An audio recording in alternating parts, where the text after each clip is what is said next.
on camera. Today's June 17th, 2021. We're at the Atlanta History Center in Atlanta, Georgia. My name is Joe Bruckner. I'm a volunteer at the History Center. And with me today is John Lilly, who is also a volunteer at the History Center, and Sue Verhoff, who is the Director of Oral History and Genealogy at the History Center. We're really honored today to have with us Carl H. Bell III, known as Skip to his friends and family. Mr. Bell is a veteran of the U.S. Army and served his country for over 30 years in the Army. And he's in here today to talk to us about his life and his experiences in the military, and as part of the Library of Congress Veterans History Project. And his story will be preserved at the Atlanta History Center as well as the Library of Congress. Mr. Bell, we're really honored to have you here today and appreciate you coming. Well, thanks, Joe. It's an honor to be here. Could you give us your full name and the city and state where you currently live? Yeah, my full name is Carl Hamilton Bell III, and I live in Marietta, Georgia. Okay. Where and when were you born? I was born at Emory University Hospital in Decatur on August the 6th, 1945, which, for those of you who are history people, August the 6th was also the day that we dropped the atom bomb on Hiroshima. My wife used to say that was two man-made disasters in one day. But anyway, yeah. So you're a native Atlantan? Yes, sir. Good. Tell us a little bit about your upbringing. Well, I'm an Army brat. My father was an infantry officer for most of his career. He started out in the Corps of Engineers. He was a Georgia Tech student in World War II. And at the middle of his senior year, they offered his whole class, I don't know if they offered him or not or just took him, but he was taking ROTC, and his whole class was drafted into the Corps of Engineers as engineer officers. And he subsequently ended up going out to the Pacific before the end of the war. Okay. So being raised by an Army guy, I learned how to say sir about the same time I learned how to say yes. We traveled around a lot. Dad, as I say, he transferred into the infantry after World War II, and just in time for the Korean War, and so he was in infantry in the Korean War. Being infantry, we lived mainly in the southeastern United States when we were here, or when we were in this country, although I did spend some time in the Philippines as a real young kid, and in Athens, Greece for the 9th grade, 10th grade, and half of the 11th grade. Dad was the infantry advisor to the Greek Army. And then I ended up graduating from high school in Fayetteville, North Carolina. My dad was assigned to the 82nd Airborne Division after our assignment in Greece. When Dad was first in college, he went to North Georgia for the first 2 years. It was a 2-year school at that time, and then transferred to Georgia Tech. So when I got ready to go to college, out of Fayetteville Senior High School in Fayetteville, North Carolina, Dad kind of gave me a couple of choices. He said I could go to the Citadel if they would accept me. He said I could. He knew I needed some straightening out. I could go to North Georgia if they would accept me, or I could go in the Army if they would accept me. And so, I applied to Citadel, and I applied to North Georgia. I was accepted to both. North Georgia made me come down for an interview. And, I got down there and spent the night in a dorm and all that, and I really liked it. And that's why I decided to go to North Georgia instead of Citadel. I'd had some some relatives that had gone to the Citadel, and you know, I thought very highly of it. But anyway, so I ended up going to North Georgia, and that was the longest I ever was in one place in my life. Was those 4 years at North Georgia College. When I graduated, it was 1967.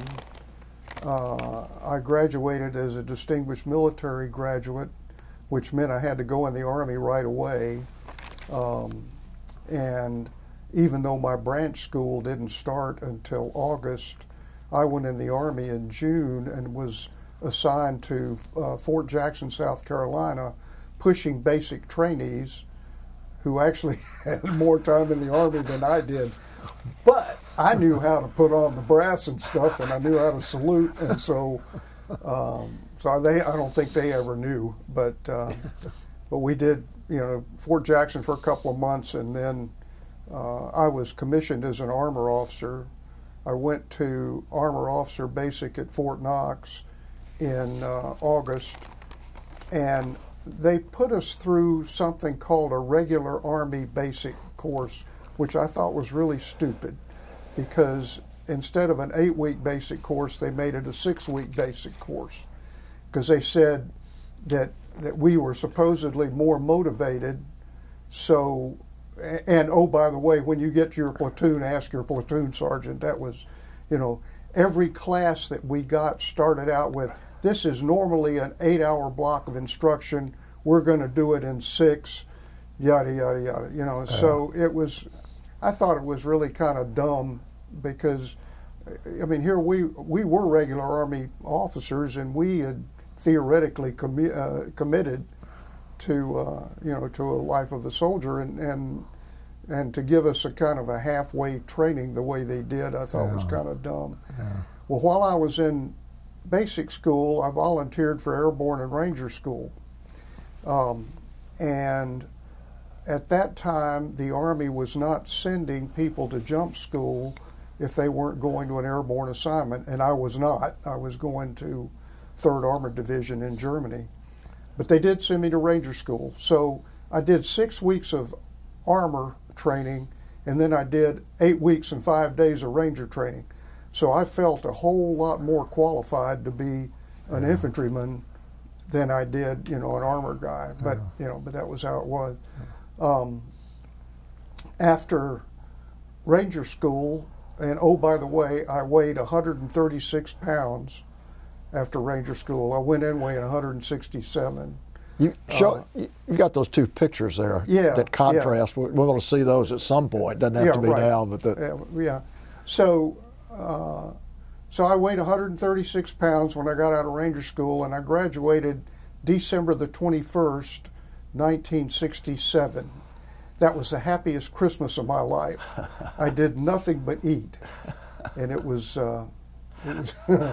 it was, oh man, and watch hunks of skin fall off my feet from, you know, from all the walking. But anyway, went to Germany right after the first of the year, and oh, by the way, I had gotten married my senior year at North Georgia. We could do that.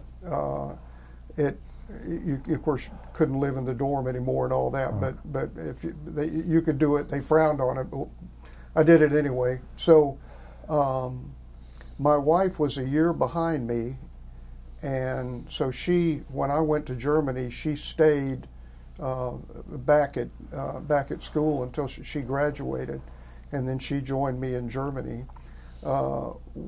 Just in time to get pregnant, actually, was about how that worked. I was supposed to be in Germany for 2.5 years, but I was curtailed and sent to Vietnam after about a year. And my wife was within about 2 months of having our child when I got my orders. Yeah. So I was, thinking about trying to do a compassionate, something. And I checked into it, and they said, nope, she's got 2 months, she can travel. I said, okay. So Anyway, she came back to the States on New Year's Eve of 1969, or actually New Year's Eve 68. So, you know, she spent New Year's Day of 1969 by herself, and I spent it by myself. You know, just kind of tacky. But anyhow, that was how it was. I came back home about the middle of January and had to be in Vietnam by the middle of February, and our daughter was born 2 weeks before I went to Vietnam. Wow. She was born a little early, but I was here for it, which was good. And so went to Vietnam in the middle of February of 1969. I was assigned to the 1st Infantry Division, and I could have been either an infantry platoon leader or an armor platoon leader. There was only one armored unit in that division, which was the 1st Squadron, 4th Cav, and I lucked out and got assigned to the 1st of the 4th Cav. I was a platoon leader in A Troop. By that time, I had made 1st lieutenant. You know, at that time in the Army, you made 1st lieutenant after a year, and you made captain after 2 years, which is also pretty stupid, but that was how it was. Because you know, you had captains that didn't know what they were doing, commanding instant NCOs that didn't know what you know. So it was a lot of OJT. But anyway. I was assigned to A Troop, 1st Squadron, 4th Cavalry as the platoon leader of the 1st Platoon. I did that for 4 months.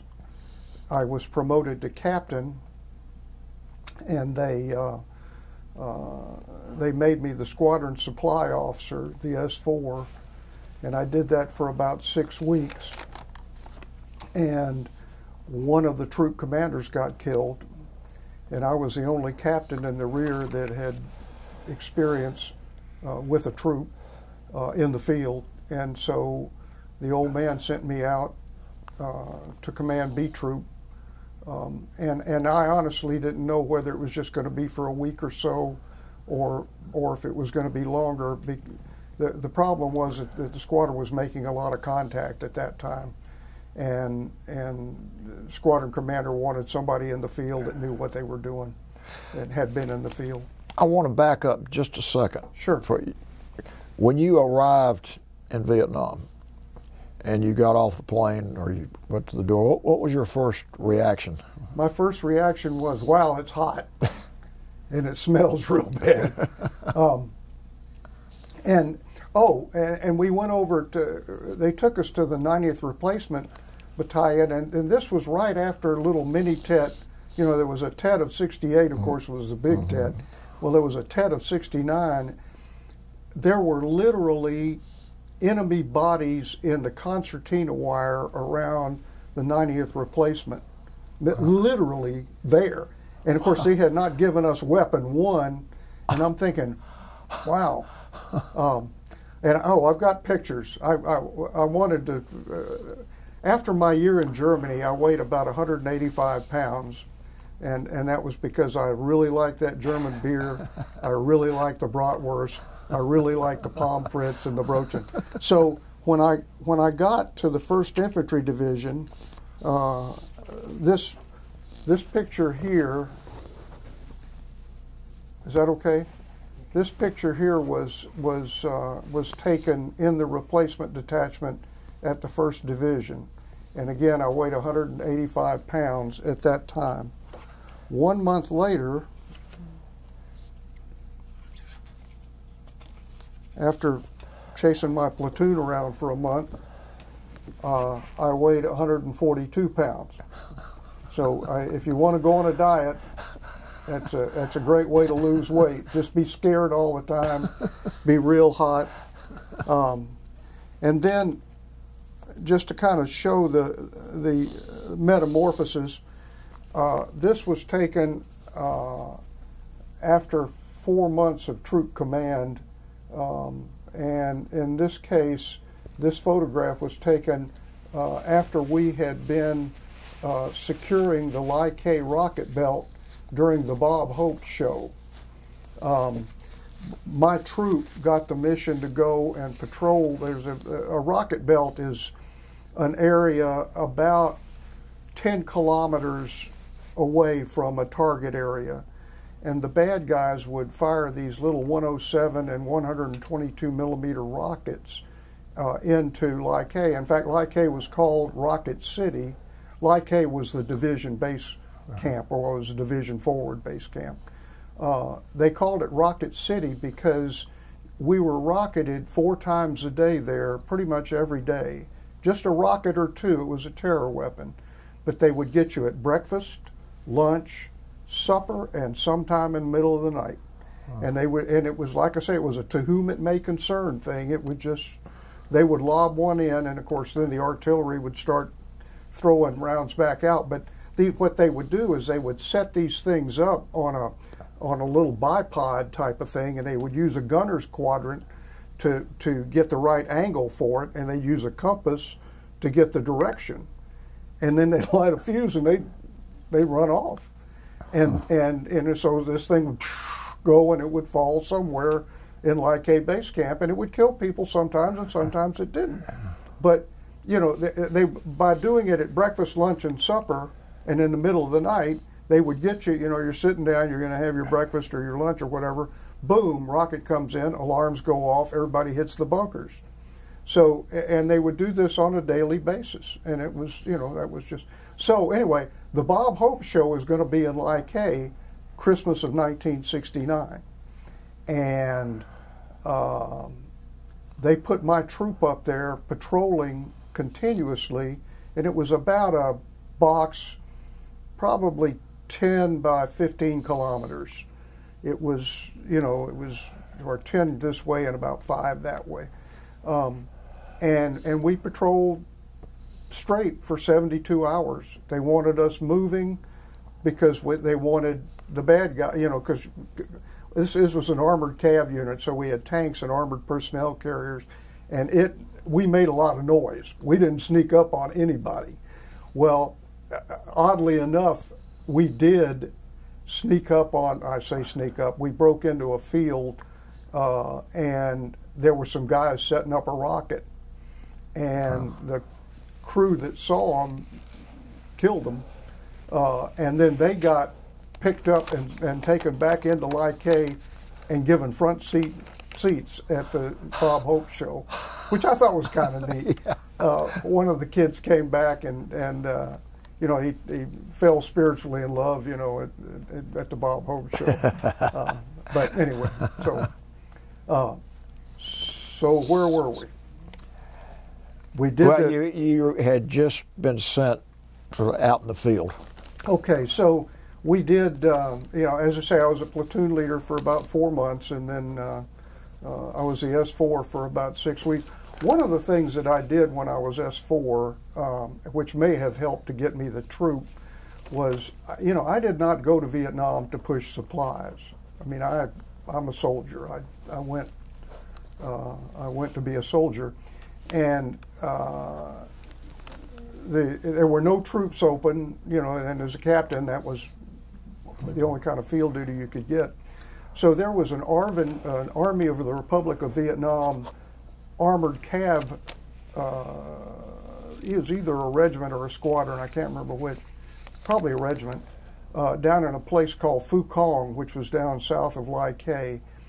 And I rode down there one day and interviewed with the senior advisor. You know, I told him what I'd been doing, and that I would like, if I could, to become a cavalry advisor for the Viets. And he said, great, you know, put in your paperwork.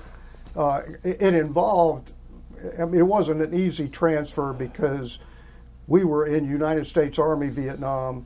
The advisors were part of MACV, the Military Assistance Command Vietnam. So I mean, it was a big deal to transfer. But anyway, so I did my little 1049 or whatever the paperwork was, and I took it out to the squadron commander because he had to approve it. And I told him at the time, I said, you know, sir, I didn't come here to push supplies. I'm not happy.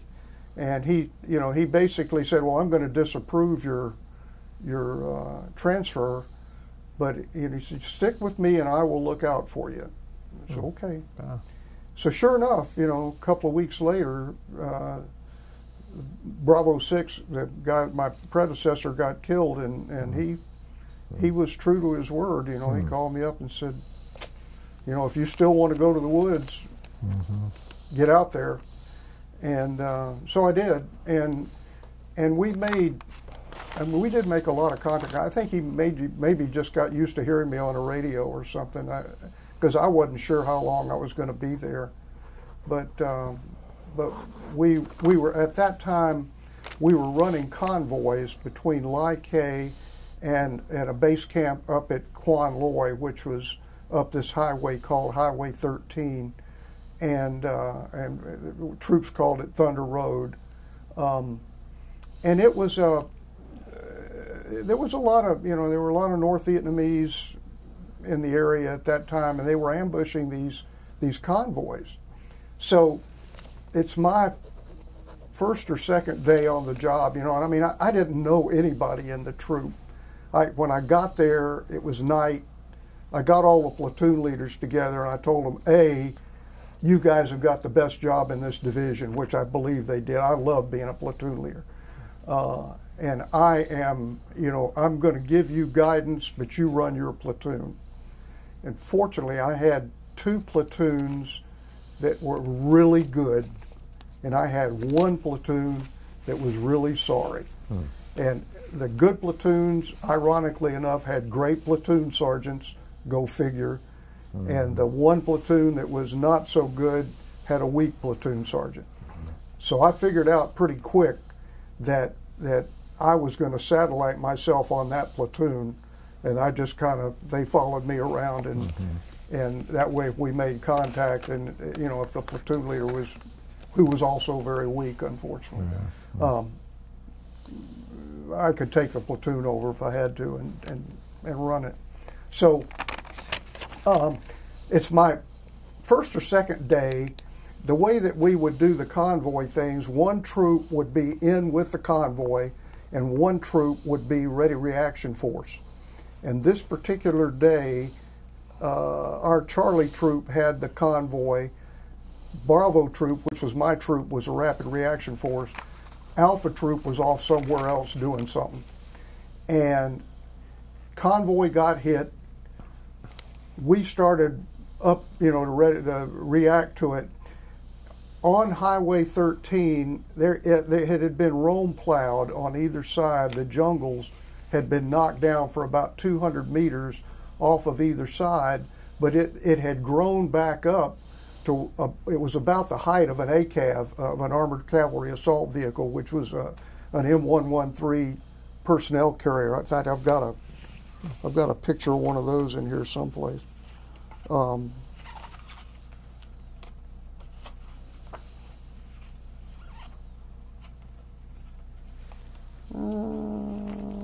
Shoot.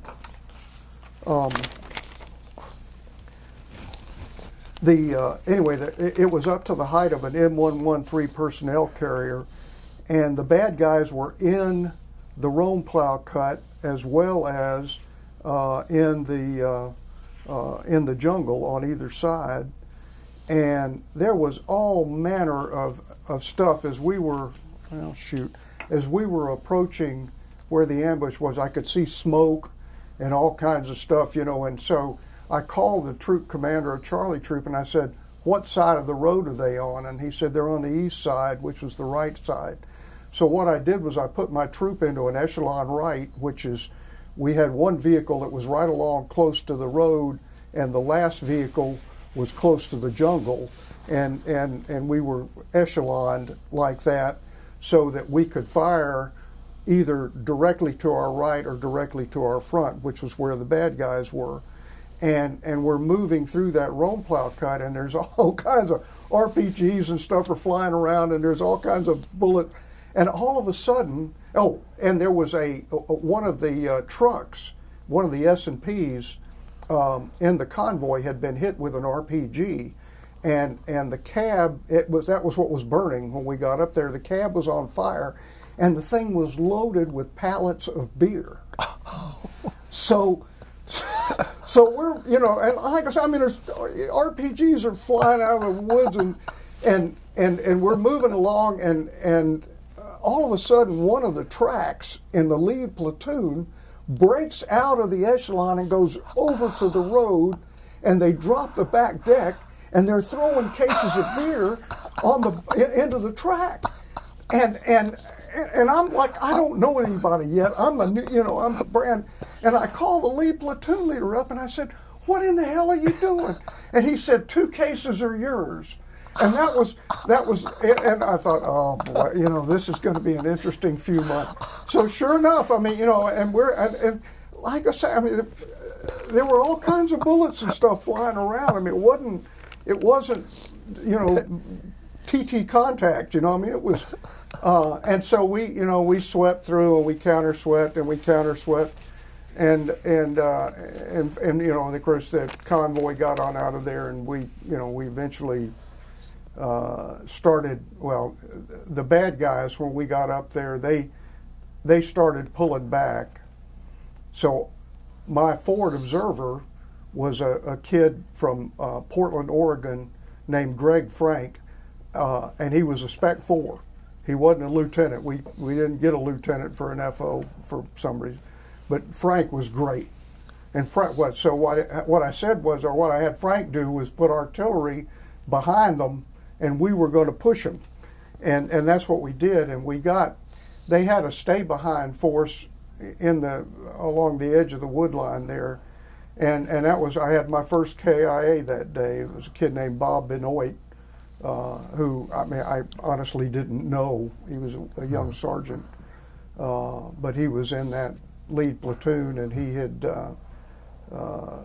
they were going in to knock out some bunkers. And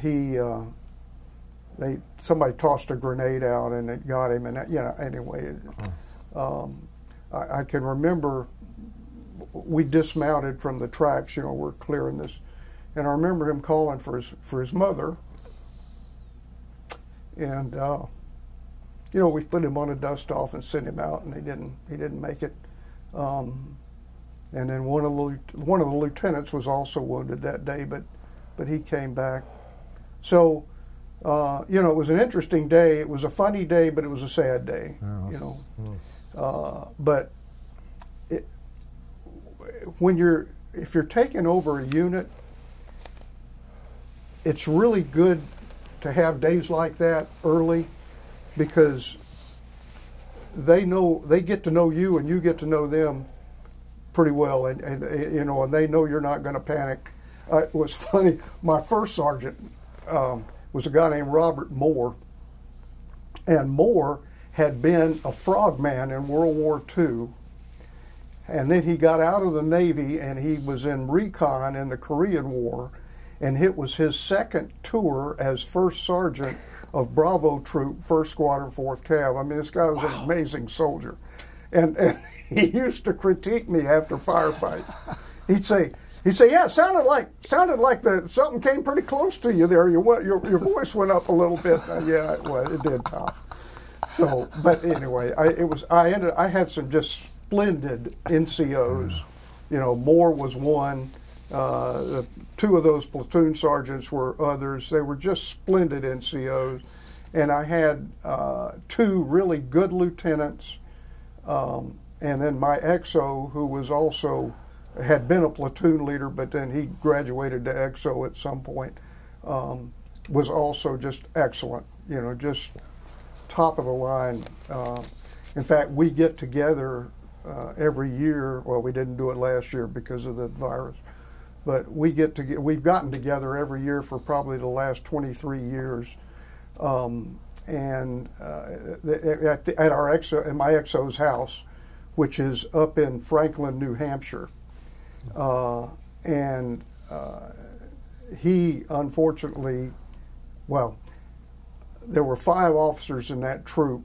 4 of us have had either cancer or diabetes or both, because the area that we operated in was very heavily defoliated.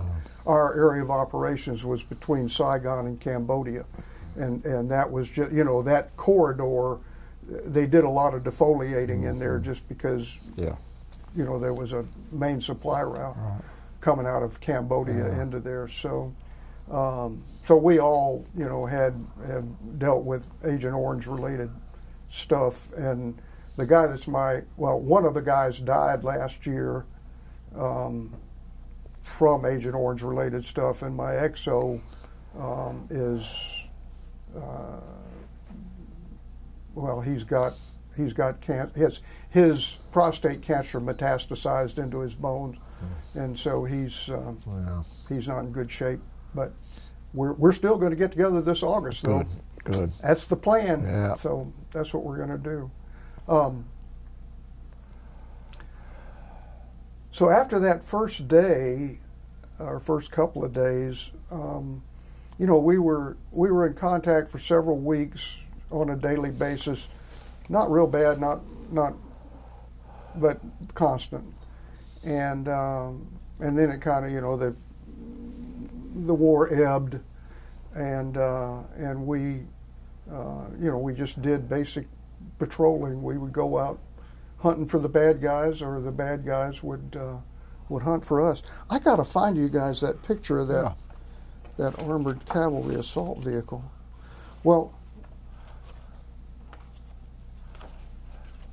here it is. Oh, this was. Oh, okay. This was what I lived on for that time.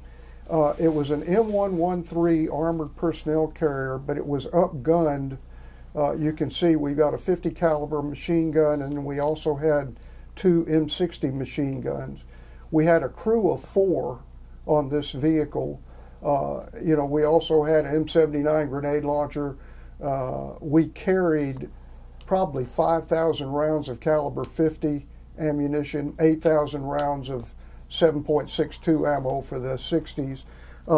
We had a lot of firepower, and the 1st Infantry Division used us as kind of the fire brigade. We did a lot of either individual platoon or individual troop operations, and when there was a contact made, it was the roles were kind of reversed. You know, the traditional role of cavalry is the cavalry goes out and finds the enemy, and then the infantry comes in. You know, they find them and fix them, and then the infantry comes in and does their thing. Well, in that war, the infantry moved a lot less noisily than we did, and so they tended to find the bad guys first, unless the bad guys wanted to fight, and sometimes they did. But the infantry guys, once they made contact, then we would get called to go help them out. So, you know, we ranged all over the 1st Infantry Division area of operations, and you know, so we worked with a lot of different commanders and did a lot of different stuff. It's an interesting thing to do, to go into an area where there's a firefight going on, and to be moving in, and you don't want to run over the infantry guys, and you don't want to shoot the infantry guy, and trying to figure out where everybody is, you know, because a 50 caliber machine gun, which was our primary weapon on that track, and then we also had tanks. Each of our platoons was equipped with 3 M48A3 tanks with a 90 millimeter main gun on it and a 50 caliber machine gun, and then we had 7 armored personnel carriers in the platoon. So, you know, it was a pretty powerful unit, and consequently we did a lot of platoon ops out by ourselves, and a lot of troop ops out by ourselves as well. I mean, it was an odd day when we actually got to work with the squadron, except when we were doing convoy duty and stuff like that. So you showed the armored vehicle, and you said you lived on that. I did. You have a picture of where you lived? Yeah. Funny you should ask. I do have one of those somewhere. Yeah. This was the inside of my track, and that's me in the hammock. I traded a mountain yard, some sea rations for that hammock, and I strung it up by my radio. And that way, when there was, when I got a radio call at night, when I heard Bravo 6, I woke up. And actually, I got this hammock when I was a platoon leader. So I had also, I used it in my platoon when I was a platoon leader as well. And it was actually pretty comfortable. Later, my wife told me that when I slept, I didn't move, and I slept on my back. And I said, well, I can tell you why that is. In fact, she said that sometimes she would put a mirror in front of my face, see if I was breathing, because I didn't move. But anyway. The other thing about that hammock is that sometimes we would secure artillery. And the way, when you're securing an artillery battery, they're in the middle, and then you're all around the edge. And if one of them happened to fire over my track, the differential pressure would literally lift me up in a hammock and put me back down, and I could sleep through that. But if I heard my call sign on the radio, I'd wake up. It's just weird. It's just, but it's all it's called learning to adapt. So. Well, you obviously learned to adapt. I did. Another story, I suppose. When I was a platoon leader, I was in A troop, and about the time I got promoted to captain, the troop commander went on R&R. And the guy that was the XO of the troop, who would normally go out to the field to take it, really didn't want to go.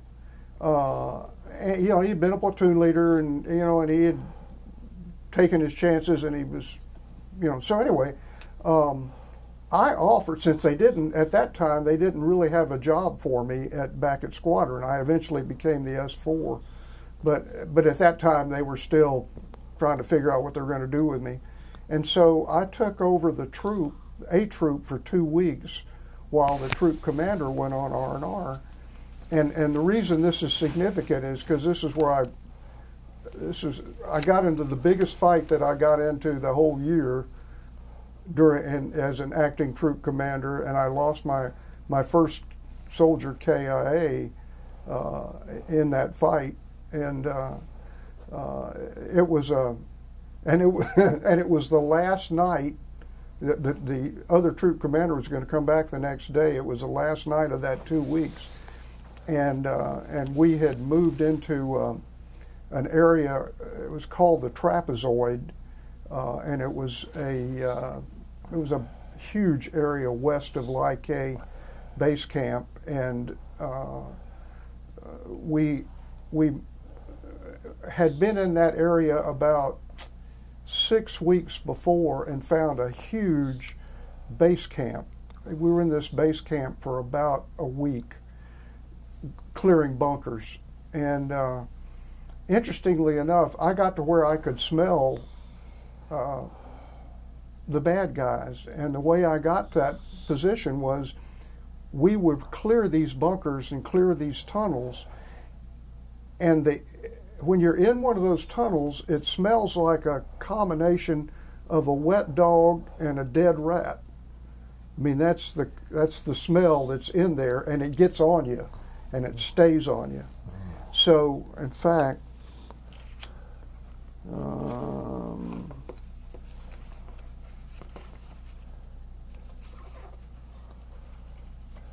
I've got a picture of one of those bunker entrances somewhere. Yeah, here we go.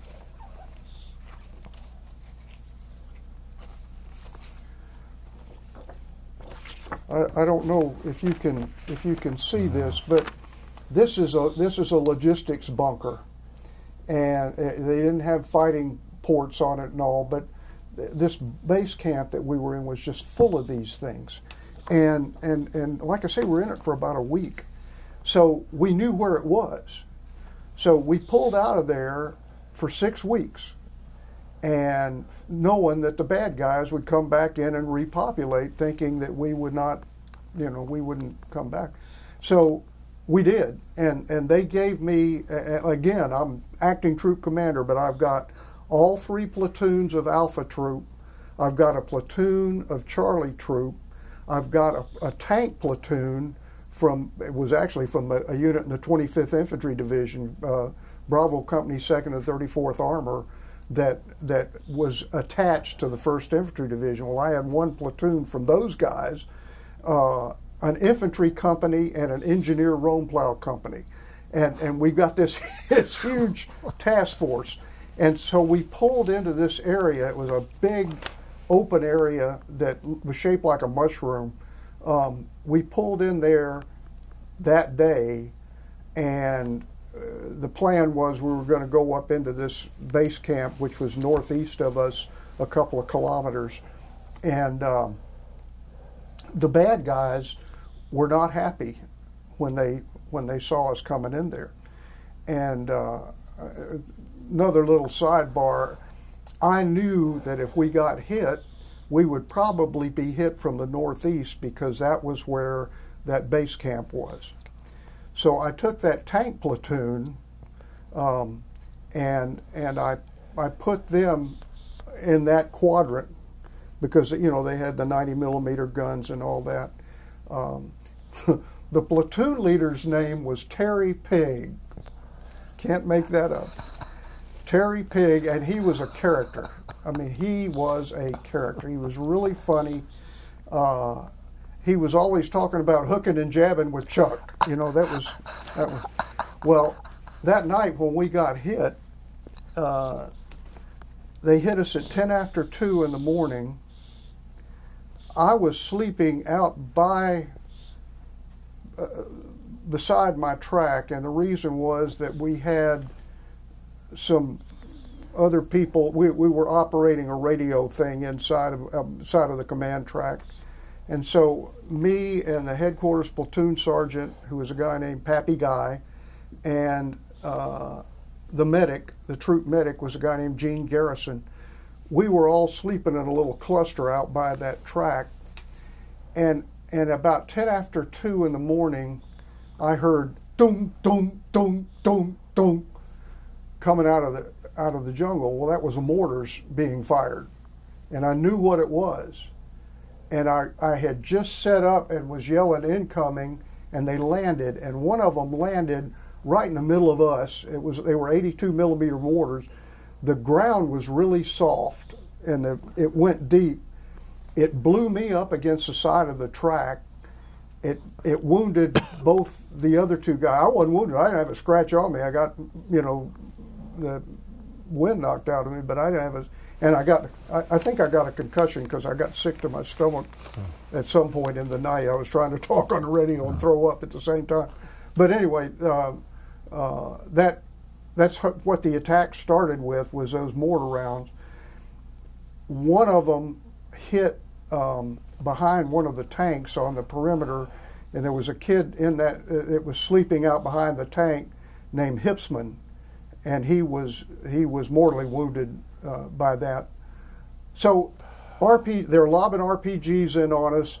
They've got 2 12.7mm machine guns out in the woods, and a 12.7mm is a 50 caliber. It's a heavy machine gun, and I mean, when those things, bullets go pop when they go past your head. These things went bang when they went. I mean, it was interesting. So I see Pig's people are firing back, and the bad guys, there were some craters, some bomb craters in the field. The bad guys have gotten into this crater, and they were trying to get into our position. We had time to put up 1 strand of concertina, so we were not real secure, and an RPG hit a box of flares on the side of Pig's tank. And it was a magnificent explosion. I mean, you know, it was all those flares, and of course RPG makes a pretty big bang anyway. And I'm thinking Pig is dead. Pig, you know, I mean, there's no way he's going to survive that, because I didn't realize most of the explosion was the flares. Well, you know, but sure enough, he came back on the race. He said, I'm all right, you know, and so anyway, it was a kind of a chaotic night, and we fought until daybreak. The enemy broke contact when it got light. Interestingly enough, a couple of Cobras from the 1st Cavalry Division got bounced out to help us, and those guys were very brave people, because we had the 250 calibers that were just making our lives miserable, and that was when I was calling for every kind of support I could get, of course. And these 2 Cobras came up, and I said, you know, these guys are to the east of us. One's to the due east, and one is northeast. And the idiots started shooting at the Cobras. Bad move. And the Cobras, I mean, you know, they just came right down the tracer line and just, and that did away with the 51 calibers. But so there is one of the things that I had the engineer guy do when we still had a little bit of daylight was I wanted him to dig a trench, and the plan was to back a couple of those tracks into this trench to give us a little bit of protection. It turned out that was not a good idea for a number of reasons. The water table was real high for one reason. So, but we had that trench, and so I called all the platoons. I said, bring your wounded, drag them into this trench, and I'll send my medic, you know, and we'll set up an aid station. So I also called for a dust-off, because we had a number of people hit with the mortars. Once, it was funny, after the first 2 minutes, or maybe, well, yeah, after the first 2 minutes, we didn't have anybody else wounded. But that first 2 minutes, you know, when people are scrambling around, getting to their holes and all that, we did. So I called the platoon leaders and I said, you know, have your wounded, get them over to this trench. They get some cover there, and I also had called for a medevac. Well, the medevac came on station, and we were getting so much fire that I wouldn't bring him in. Medevac said he'd come in, but I didn't, you know, and it's funny how you start thinking very pragmatically in those situations. I didn't want 4 more wounded, and I knew if those people came in, they were going to get shot down, because this was before the Cobras got there, and there was just it was just all kinds of. So there was at some point I crawled over to the trench to see about the wounded, and my medic, who had been wounded, by the way, in the same blast that knocked me for a loop, was working on somebody. I mean, this kid was great. His name was Garrison, great medic. So he's, you know, I'm crawling around over there. I'm just telling him, hey, we got medevac up. Hang on, you're going to be okay. And I got to Gene, and he was working on Hipsman.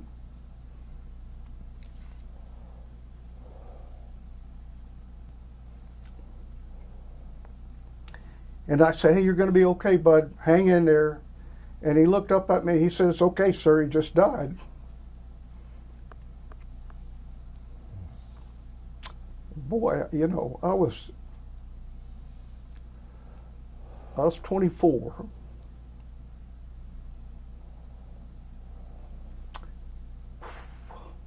Anyway, so I crawled back over, and we, you know, fought the battle for the rest of the night, and I eventually brought the medevac in, and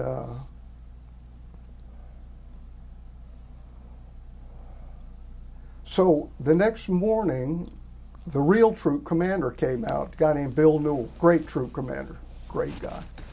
And so he took the troop back over, and I got on a helicopter and went back to Ly K and became the Squadron S4. And I put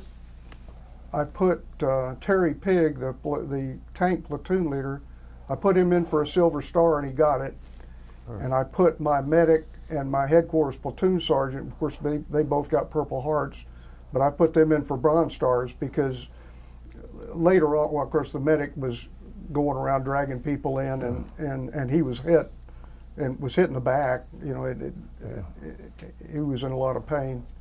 And then the headquarters platoon sergeant, he and I did a tour of the perimeter toward daybreak, just to, you know, get an idea of what was going on. You know, of course, we were trying to call for resupply and various things. So, but anyway, I put both of them in for Bronze Stars, and they got them. And then I thought at that point I was going to become the Squadron S4, and that was the end of my combat for the rest of that tour. But it wasn't. So I lucked up.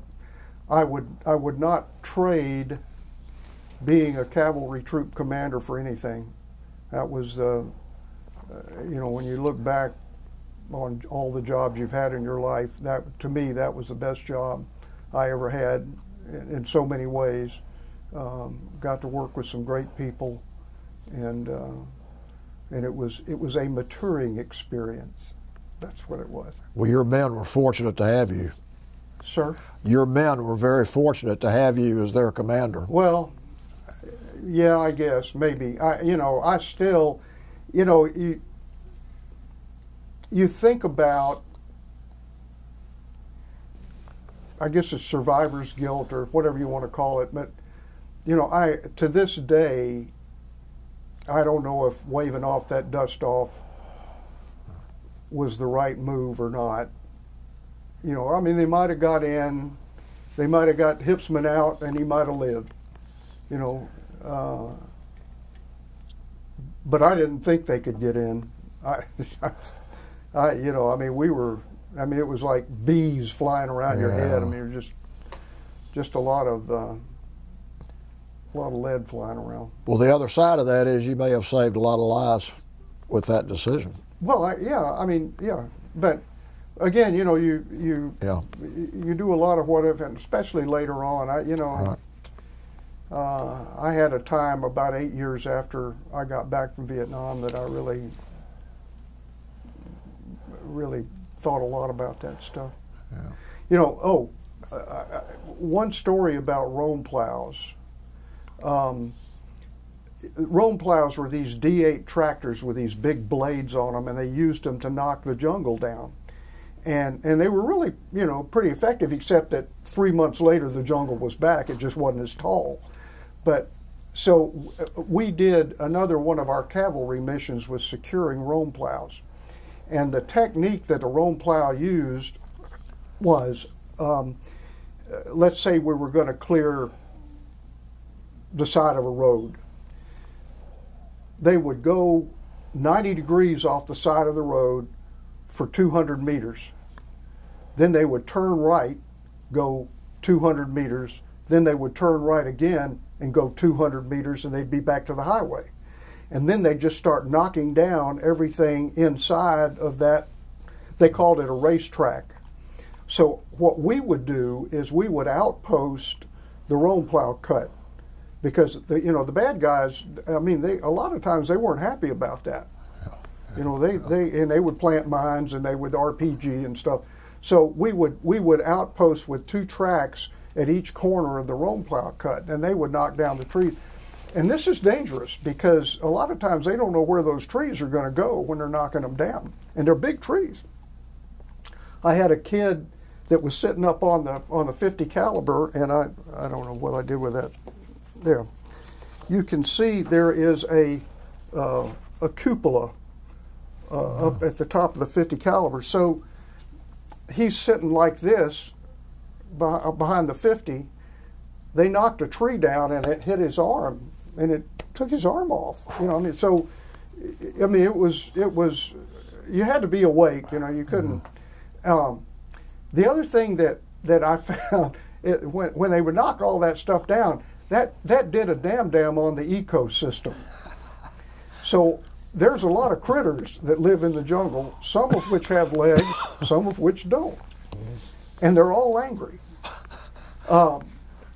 And so one of the other things we would do is we would, as we would be following the roam plow, you know, and setting up, we would notice if there was any trails leading in, and then we would ambush those trails at night, because the bad guys like to come in and they would plant mines along the edge of the roam plow cut, because they knew, you know, at some time those guys are going to come back. And so we would lay out there in ambush at night. Now, another thing, which is one of the reasons why we all got cancer, was they would fly over, they would do these ranch hand missions, they would drop defoliant on the roam plow cut, you know, trying to get rid of jungle. Well, we'd be laying out there in ambush, you know, and they'd just drop the stuff on us. And you know, you got it on you for ever how long it's going to be there. And, you know, if you're lucky, you got a shower every 4th day, but you might not, you know, you might not get one. I went 21 days once without changing clothes, but that's a whole nother story. Anyway, so one of the things that I did as a platoon leader and as a troop commander was I did what I call what ifing. If this happens, what if this happens, I'm going to do this. And because you're always thinking as you're moving or as whatever you're doing, you're trying to give yourself a nanosecond or two decision time if something happens. So one of my what ifs was, if we are laying out there on ambush beside the roam plow cut and it's nighttime and I hear bad guys on the trail and I feel a snake crawl across my leg, what am I going to do? And I could never, thank God that it never happened. But to this day, I don't know what I would have done, because I have a healthy respect for snakes. You know, actually, I'm scared to death of them. So, but fortunately, that never happened. But also, speaking of snakes, we were sitting on in the roam plow cut doing the security thing, and the roam plow behind me stopped, and I wasn't paying it. It was hot. It was miserable, you know. And one of the kids on my track said, "Hey, I was when I was a platoon leader." He said, "Hey, LT, look at this." And I looked back, and this engineer roam plow operator had gotten off the track, and he's doing this, and there's a king cobra that's about eyeball level with him, and this idiot is doing this, and the cobra's doing this, and it's one of these "what do you do now, Lieutenant" things. Because you don't want to call the guy, you don't want to, because then he turns around and the snake. So and of course those damn cobras, they'd spit in your face and they hurt you. Well, one of the kids on my track was thinking quicker than I was, thank goodness. We carried machetes on the tracks, and he jumped off the back with that machete and just whacked that cobra's head off.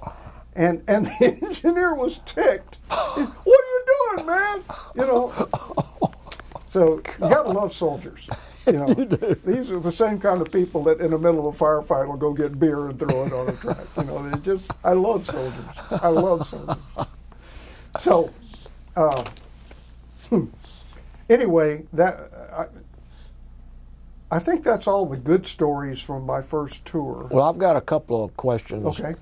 Do you have any pictures of any of those critters that you talked about? I do. Somewhere. One other thing that we had, squadron assets, I don't know if you can see, we had flamethrower tracks. And they were a squadron asset, but a lot of times they would OPCON or they would attach them to my troop. And when we would go into a base camp, into a base area, like that area that we were in for a week going through, if you want to get movement really fast, you pull a zip, we call them Zippo tracks. You pull a Zippo track up, and whoosh, and all of a sudden you get a lot of movement, you know, a lot of, so anyway, critters, somewhere,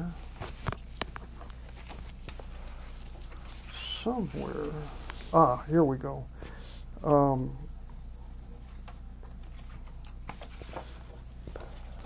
This was a lizard. I don't know if you could tell. It's a guy, his name is Tommy Mathis, the kid that's holding that lizard up by the tail. But you can see it's a couple of feet long. And I have no idea whether it was dangerous or not, but it was big.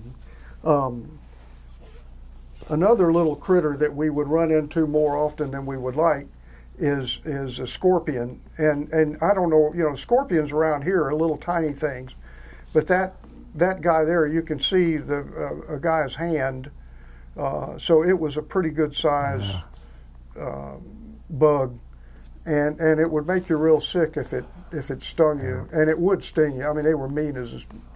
The other thing, I don't have pictures of them, but one of the things that we would run into a lot was ants up in the trees. Our antennas on our tracks would knock ants down, and I have seen. I mean, there were red ants, and they bite. I mean, they stung like bees, and I've seen whole columns just stop. You know, and people jumping out of trying to spraying each other down and all that. So, before we move on, I want to ask something about the tunnels, because the tunnels. Yeah.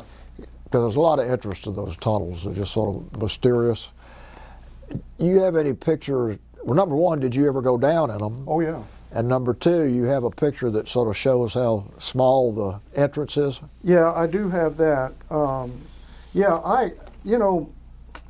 One of the things they taught us at North Georgia College and in Ranger School and in various and sundry places was don't expect your troops to do anything that you wouldn't do or couldn't do. And I'm a believer in that. So this is a tunnel entrance, and it was actually a pretty good sized tunnel, but you can see the helmet next to it. Yeah. One of the things, I was one of the little guys in my platoon, so, and that was kind of how you figured who would go in holes and who wouldn't, was who was little and who wasn't.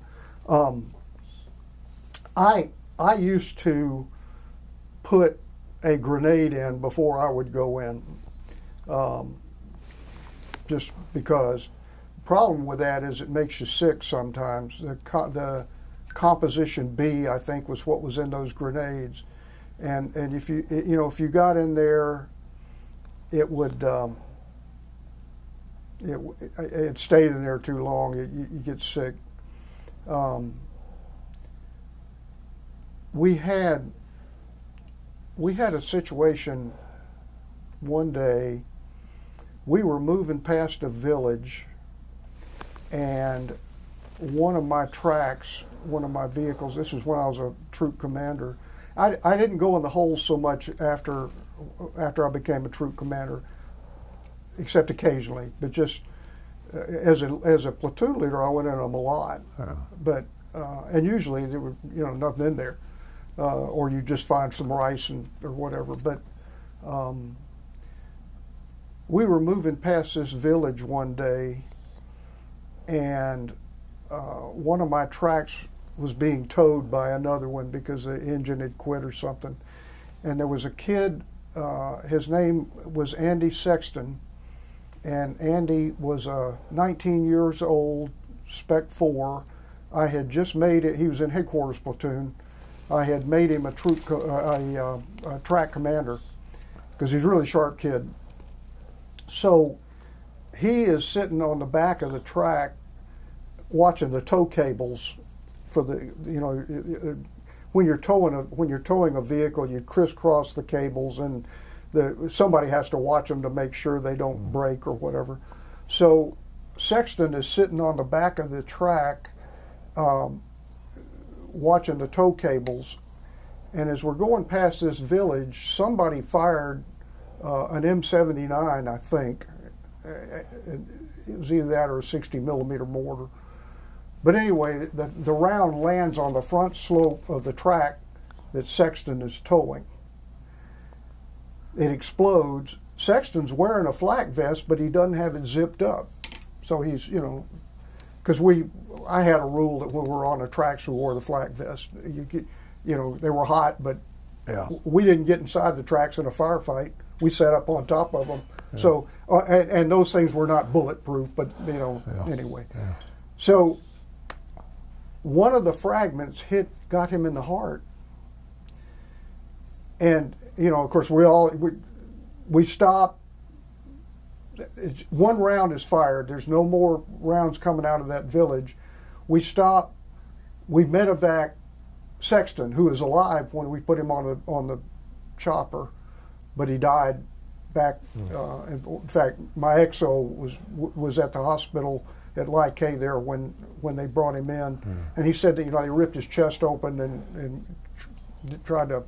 Anyway, he didn't make it. And you know, like I say, he was 19 years old. He had a pregnant wife at home. He was a good kid, just a good kid.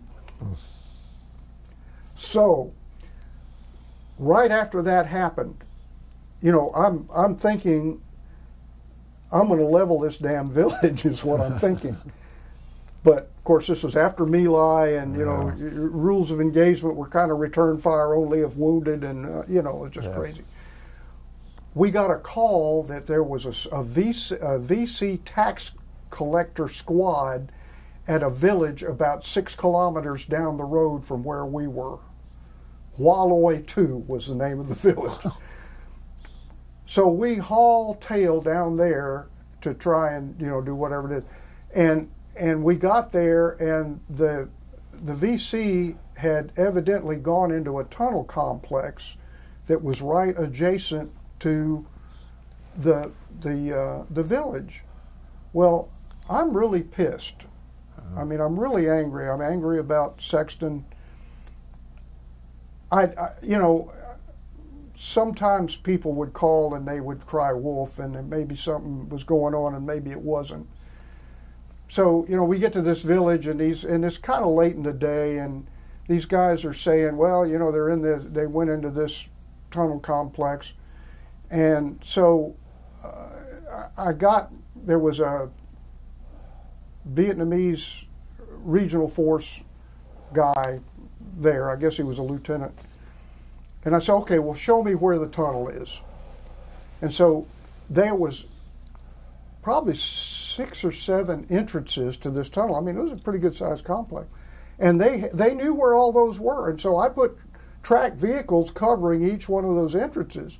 And then there was a dry well that I guess they used for an air shaft or something. Well, I was really pissed, and I was really not thinking very clearly. And so I went into this tunnel. I was trying to get the RFPF to go in. They wouldn't go in it. And I said, well, I'll go in the damn thing. And I got in there, and I was carrying a red flashlight and a sawed-off, a car 15, you know, which is not what you want to do in a tunnel. But I just wasn't thinking right. Yeah. And I got around a corner, and damn, there was a face. And so I let go with that car 15, and you can't believe how loud those things are in a tunnel. I mean, and I'm backing up, you know. And in fact, my FO, my forward observer, he said, sir, you didn't even touch the sides when you came out of that hole. So we then, I mean, there was, you know, I guess I killed the guy. I mean, he was, anyway. So my first sergeant, I guess was the guy that had been the frogman in World War II and all that. You know, he was not going to be outdone by this. So he got a case of C4, and he put a claymore wire on it, and he had a couple of the troops lower him down this well that the tunnel went off, and it was just a dry well, and he kicked that case of C4 into the tunnel, and then we all came back up, blew it, and I mean there was orange smoke came out of all these tunnel entrances, and And Top told me, he said, that means that there was secondary explosions in there.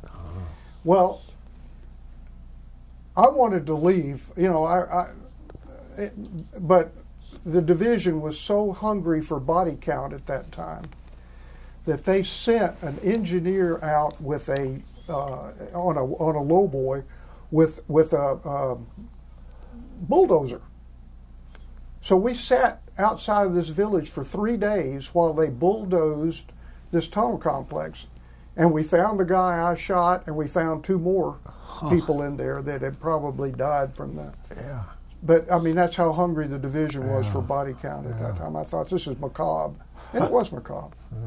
But anyway, I think that, no, it wasn't the last time I went in the tunnel, but it was almost the last time.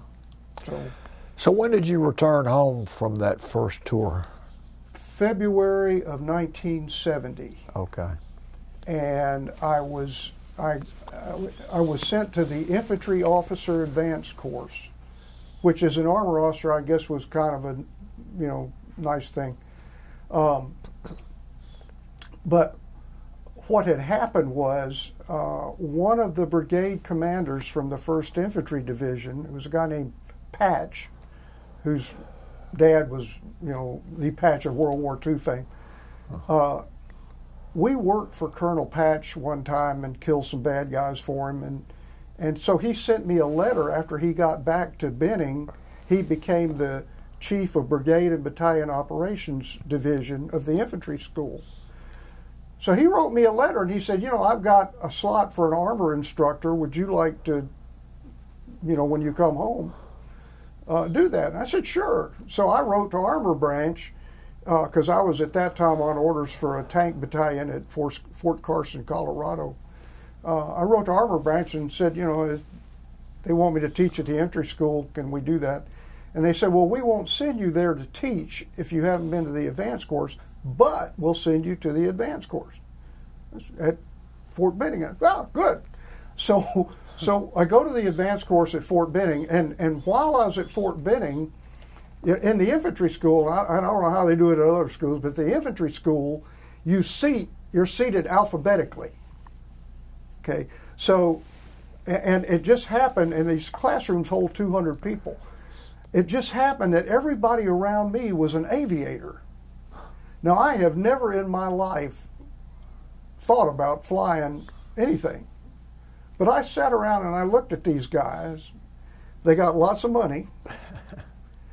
They're partying a lot. They're fun to be around. Yeah. You know, I'm still 142 pounds. I've still got, you know, leech bites on my legs and stuff. I mean, you know, yeah. and here these guys are. They're just back too, but they're all just happy and, you know. And I thought, well, you know, I might want to do that. So, and there were a couple of others, you know, in the class, and we thought, you know, and I looked at a couple of these guys and said, if that idiot can fly a helicopter, I can fly a helicopter. So they have this test that you take, you know, it's an aviation aptitude test called a FAST OB. And I took that and I passed that. And then I had to pass a flight physical. Well, my ears aren't worth a toot, and they certainly weren't after that episode in the tunnel. I mean, I couldn't hear for days after that. So, but my left ear is better than my right ear. And so, you know, when I got to the hearing test, they beat my left ear first. And so I got the rhythm. And I, of course, they were looking for aviators too. I mean, you know, how many fingers am I holding up and all that kind of. So I passed the flight physical, and like I say, I had never in my life even thought about being a pilot, but I thought, yeah, why not? So after the advanced course, I went to flight school, and after flight school, I got a Cobra transition. And after Cobra transition, I got what was called Air Cavalry qualification at Knox. And then I went back to Vietnam. And I walked into walked into 1st Aviation Brigade headquarters, and the assignments officer was a guy named Tommy Walker. Tommy was a classmate of mine at North Georgia College. Wow. So he said, well, where do you want to go? I said, where's the war? He said, well, at that time it was down in the Delta. And I said, well, I'd like a Cobra assignment in the Delta then. So he did that for me. And so I went down to a place called Venlong, and I flew Cobras for a couple of months with the Charlie Troop 3rd Squadron 17th Cav, which was OpCon at that time, or attached, I'm not sure which, to the 7th of the 1st Cav. And we did that for a couple of months. It was interesting, but I found out that you spend a lot of time boring holes in the sky as a Cobra driver. Oh, and I got some Cobra pictures, actually, I think, somewhere.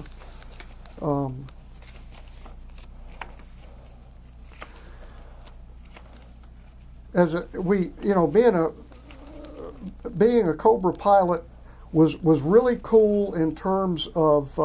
Oh, wait a minute! This was Christmas, my first tour. We decorated the track with shaving cream. And I was going to make a Christmas card out of this. My wife sent me this little inflatable Santa Claus, and that was my weapon there, the Car 15, and my helmet. Gotta say helmet. So anyway, somewhere in here, here we go. So my second tour, I'm an aviator. This is yours truly, standing by his Cobra, and this was at a place called Chilang, which was in the western part of the Mekong Delta. We, at that time, were doing missions across the fence into Cambodia. The interesting thing about Chilang was that the New Zealand Army had a compound there, and they ran a school for mid-level Vietnamese officers. It was kind of the equivalent to Commander General Staff School. There were 50 people in that New Zealand Army group. 49 of them were officers. One was an enlisted man. He was the cook. And he was a chef. He was not a cook, he was a chef. And one of the things that I love the Kiwis. They're just great people. One of the things that this kid would do for us when we were on strip alert in Chilang, and usually we'd have a gun team over in Cambodia and then a gun team on strip alert, which is two Cobras down, 2 Cobras up. He would bring sugar cookies and lemonade out to us while we're sitting out there on the waiting. And it was just great. And of course, aviators. Another thing you found out about aviators is aviators know where all the good places to eat are. You know how you see trucks around a truck stop? Well, if you were flying along and you at around noontime and you saw a bunch of helicopters, around somewhere, the chances were pretty good. It was Navy, first off, and the chances were pretty good it was a good place to eat. So Chilang became like that. I mean, we would, if we could figure out a way of eating there, we would do that. One of the missions that we got that was really kind of neat was another convoy escort. Phnom Penh, which is the capital of Cambodia, at that time was under siege. And normally there was a highway from a port called Sihanoukville down on the Gulf of Thailand, but the road was cut, so they couldn't get supplies. That would normally come in by boat from Sihanoukville up to Phnom Penh. So somebody decided that we would run a convoy of ships up there. I say we, whoever it was, and somebody else decided that Charlie Troop, 3rd of the 17th Cav, would provide gun cover for this convoy. So this is this picture here was taken. Well, let's see. Yeah, this picture here was taken of the. You can see the ships. That's the Mekong River, and you can see the ships up there, you know, on the water. Well, when you're going, you know, Phnom Penh's a pretty good ways from the South Vietnamese border, and when you're, you know, flying back and forth like that, you're going to run out of fuel, and if you get into contact, you're going to need ammo and stuff. Well, midway up between the South Vietnamese border and the Phnom Penh was a place called Neak Long, and it was a ferry site. It was, you know, ferry boats would take, but they also had set up a rearm refuel point up there. Have no idea who did it. All I know is it was there.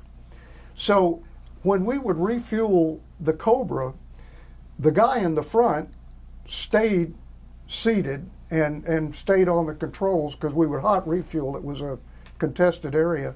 And the guy in the back would get out and do the refueling because the refuel place is right by his head almost. So I'm sitting in the front seat of this Cobra, and I'm looking across this thing that looks like a soccer field, and I see these warehouses on the far side, and they're just roofs with stilts. You know, they're just roofs without walls. And I'm looking, and I see pallets of Coca-Cola in cans. And I'm sitting and I'm looking, and I thought, you know, there is just no place in the world where you can't get a Coke. You know, and to this day, I don't know what they were doing there. I don't know anything about it, but I do know that they were there. And I thought, you know, this is just a weird place. So we went on up to Phnom Penh, and I don't know how well you can see this, but there is an orange triangular shaped roof on the edge. We call that place Howard Johnson's. It was a restaurant alongside the river. And these are the only two pictures that I've got from, well, I have more, but I don't have them here. We were told not to overfly the city, which of course we did. We were told not to overfly the presidential palace, which of course we did, and I've got pictures of all that. The thing about Phnom Penh that was really interesting to me is it looked like a European city. Wide boulevards, stucco houses, you know, traffic circles. I mean, it was just a very civilized place, and you know, after Pol Pot and his guys took over, you know, they ruined it. But you know, I was very impressed by Phnom Penh, and I went back later. I'll get to that in a little bit. But in the next unit that I went to, we made some trips up to Phnom Penh as well. So so we did the air cav troop for a couple of months, and then they got orders home. This was in 1972. So the drawdown is starting to happen. And so Charlie Troop got orders to go back to Hawaii to become Delta Troop 3/4 Cav of the 25th Division. I'm thinking, hot dog, Hawaii, I can deal with Hawaii. But no, I didn't have enough time in country that tour. You know, I tried to tell these guys, I said, look, I'm a second tour guide. I've done this. I got a Purple Heart the first time. I don't want another. And they said, no, you don't have enough time. So they moved me from Vinh Long, which was where we were flying out of in the Cobras, to a town called Can Tho, which was just a little ways up the road. And I went to an outfit called the 18th Corps Aviation Company, which was a general support aviation company. And during the drawdown, the 18th Aviation Company picked up all kinds of, like they had a platoon of Chinooks, from the Chinook company that went home. They had a platoon of OH-58s, and they had 2 platoons of Hueys. So I went to one of the Huey platoons, and because I knew, I hadn't flown a Huey since flight school, but because I knew the area, and I flew with a couple of warrant officers for a few days, and they said, okay, we can make you a pilot in command because you know the area and you know how to do that. And that was, for me, that was really a great thing, because all of our missions in the 18th Corps Aviation Company, with the exception of the ones going into Cambodia, were single ship missions. We would fly what were called province support missions, and what that meant was you'd go in the morning, you would pick up wherever you were going to go that day, fly out, land at the province headquarters, go in to the talk to the Tactical Operations Center. I try not to use the term. But we would go in and we would talk to whatever they wanted us to do, and sometimes it involved flying pigs and stuff, from one village to another, or chickens, or sometimes we do medevac. Whatever they wanted us to do, we did. So it was a lot of different jobs, and I really enjoyed it a lot. And I had a lot of ability to make decisions about whether I would take a mission or I wouldn't. And so I really enjoyed that time. One of the missions that we had where we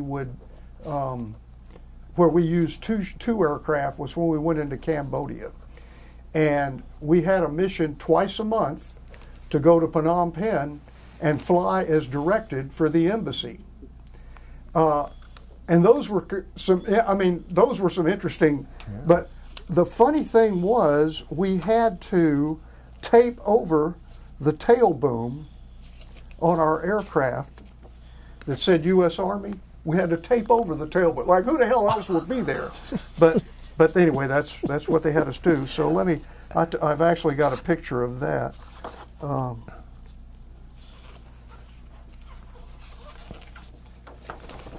Voila, a taped over tail boom. See, I'm not making this up. Okay, and then we had to put a little sign in the window that said United States of America. Okay, not making that up either. So we would fly to Phnom Penh, and then we would just get to do stuff. We were OPCON to the embassy, so that would be, whoever the military guy was from the embassy would come out. The airport at Phnom Penh was a dual-use airport. It was the international airport, and it was also the military airport. So the west side, it was a north-south running airstrip. The west side was civilian. The east side was military. And so we would, the first time I flew up there, I've got a flight of 2. I called 5 to the south for landing, and I said, Phnom Penh, this is Army Copter 1, 2, 3, 4, 5, directions for landing over, or whatever, Nothing. So we're trugging along, call them again, request landing instructions over. So finally, this voice comes on and it says, "Parlez-vous français?" And I said, "No." So we're still, in a long downwind. Anyway, so finally somebody comes on and in very understandable English gives me landing instructions, and so I'm coming in behind the French caravel, So we land and we hover over to the military side of the airfield, and there's all kinds of MiGs, Russian aircraft, because back at one time they were. There's all kinds. It's just a graveyard of aircraft over there. And so we would then pick up our missions, and we would go do whatever they wanted us to do. Well, again, Phnom Penh was periodically under siege at that time, and Cambodia was like the wild, wild west. In Vietnam, in South Vietnam, whenever you went over a province boundary, one of the things that you would do is you would, find the proper frequency and call the squad or the province tactical operations center and say, "Have you got any artillery? If we're going from here to there." And if they had anything, they would call. They'd say, "Okay, we've got rounds impacting X-ray Tango 1, 2, 3, 4, 5, 6 coming out of fire base so and so, maximum ordnance such and such." And so what that meant was, you kind of look at your flight path and you try and figure out if you were in the way of the artillery, and if you were, then you either diverted or went up higher than the artillery. So Cambodia, not so. Cambodia, you're driving along and you look and you see rounds impacting somewhere, and you tell your crew, "Hey guys, see if you can figure out where that's coming from." I mean, it was just crazy. It was just the Wild Wild West. So, and Phnom Penh was periodically under siege at that time too. So this was, anyway, one of the missions that we got one day was to pick up a Cambodian brigade commander of the 23rd Infantry Brigade, and he had 3 battalions in his brigade. 2 of them were defending Phnom Penh. The 3rd was putting a base camp up in a place near a big lake about an hour's flying time north of Phnom Penh called the Tunnel Sap. That's Tonle space SAP was the name of that lake. It's a huge lake. And there was an old Japanese airfield right by it. Not that we needed an airfield in a helicopter, but it was there. And it had, had white rocks painted for the direction of the 030 or whatever. Anyway, so we took this guy up to this brigade commander. We took him up to visit this battalion, and they put on the usual dog and pony show. I had a kid in the back, a Cambodian lieutenant who, I'm not making this up, went to UCLA, spoke English. Wow. So, and he's a good kid, second lieutenant. And of course, when we got up there, I mean, it was an hour's flying time. So a UH-1, you've got about 2 hours worth of fuel, but if you've got an hour and 45, at an hour and 45 minutes, you're supposed to refuel again. So we've used an hour's worth of fuel. So we get up there, and I asked this lieutenant, I said, is there anywhere around here where I can get fuel?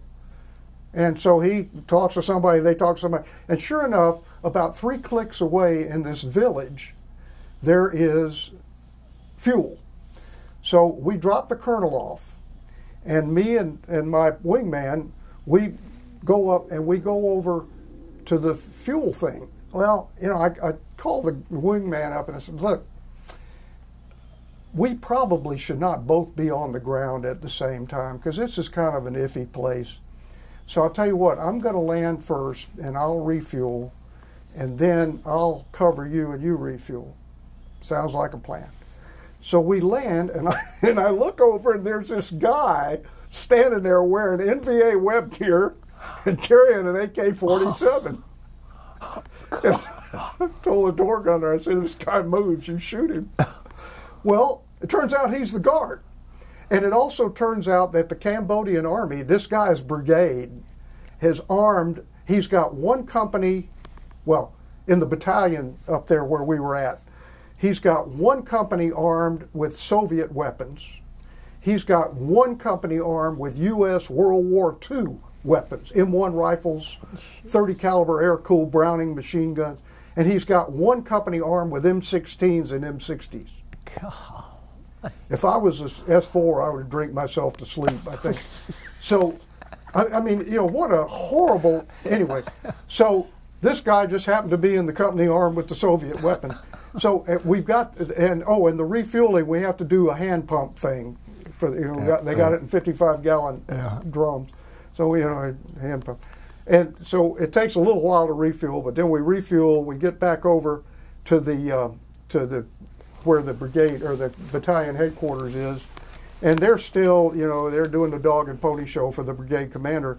So the lieutenant takes us around to see the village, and the village, it's really neat. I mean, there's a pagoda there, beautiful pagoda, just so peaceful, and they had a boat, it's on a floodplain. And so during the flood season, they have boat races with other villages, and so they took me around to show me their boat. And they also, this is a photograph of some of the soldiers in that Cambo battalion, and these kids are like 12 years old. I mean, it just, you know, what I couldn't believe it. And we got them all to pose. That's me in the background behind them. Wow. But those kids, and some of those kids had been in combat. You know, they were, anyway. While I've got this is yours truly in aviator kit.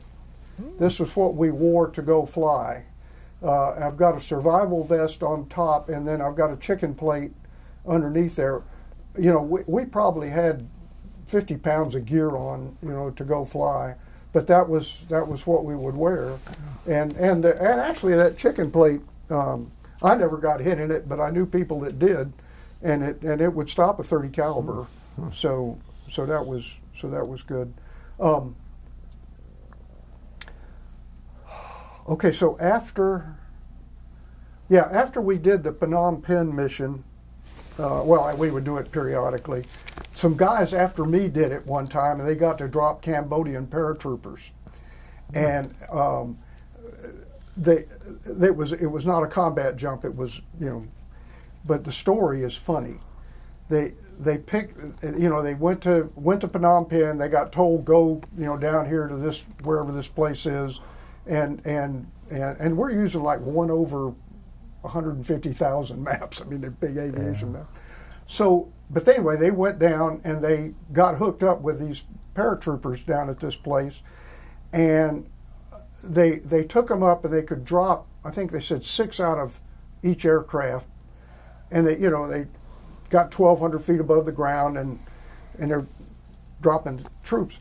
And the guy that was in charge told me, he said that when he met the lead Cambode was a sergeant. He had 3 chevrons, upside down chevrons on his chest, and he was a big guy for a Cambodian. He was a big guy. And so he said, you know, the first time we're making the pass over the drop zone, the guys were going out of the aircraft, and he said his door gunner called him up, and he said, "Hey, sir, have these guys ever jumped before?" And my buddy said, "Well, I don't know. I guess they're wearing wings." He said, "Why?" He said, "Because the big one's throwing the little ones out."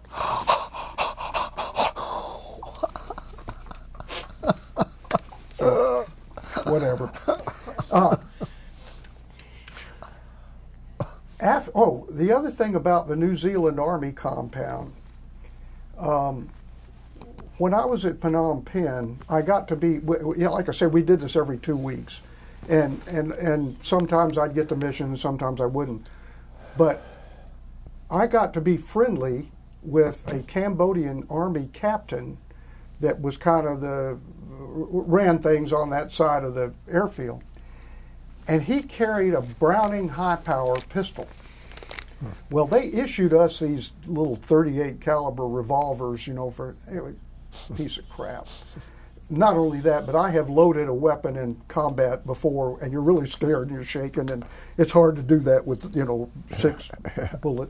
So I decided I wanted to get me a Browning high-power pistol. So I asked this captain where I might get one of those pistols. And he told me that if I bring him a cassette tape recorder, he could get me a pistol. I said, okay. So the next time I go up there, I bring this $30 cassette tape recorder. This guy, I give him the recorder. He pulls his pistol out and hands it to me. So now I own this pistol. I said, well, can I have the holster too? And he said, no. Evidently, he was accountable for the holster, but the gun, he wasn't. So now I've got a Browning high power.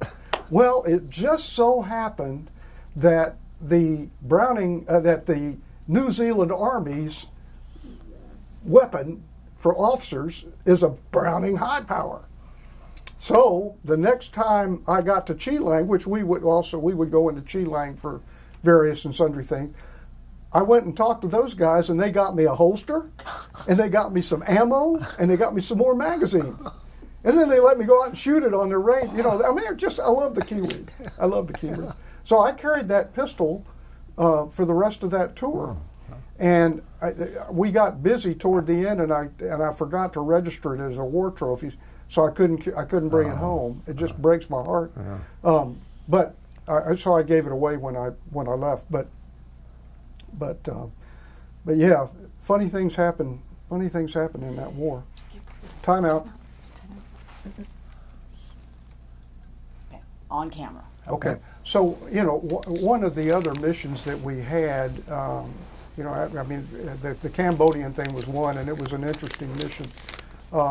The other was this province support mission, and we got one day.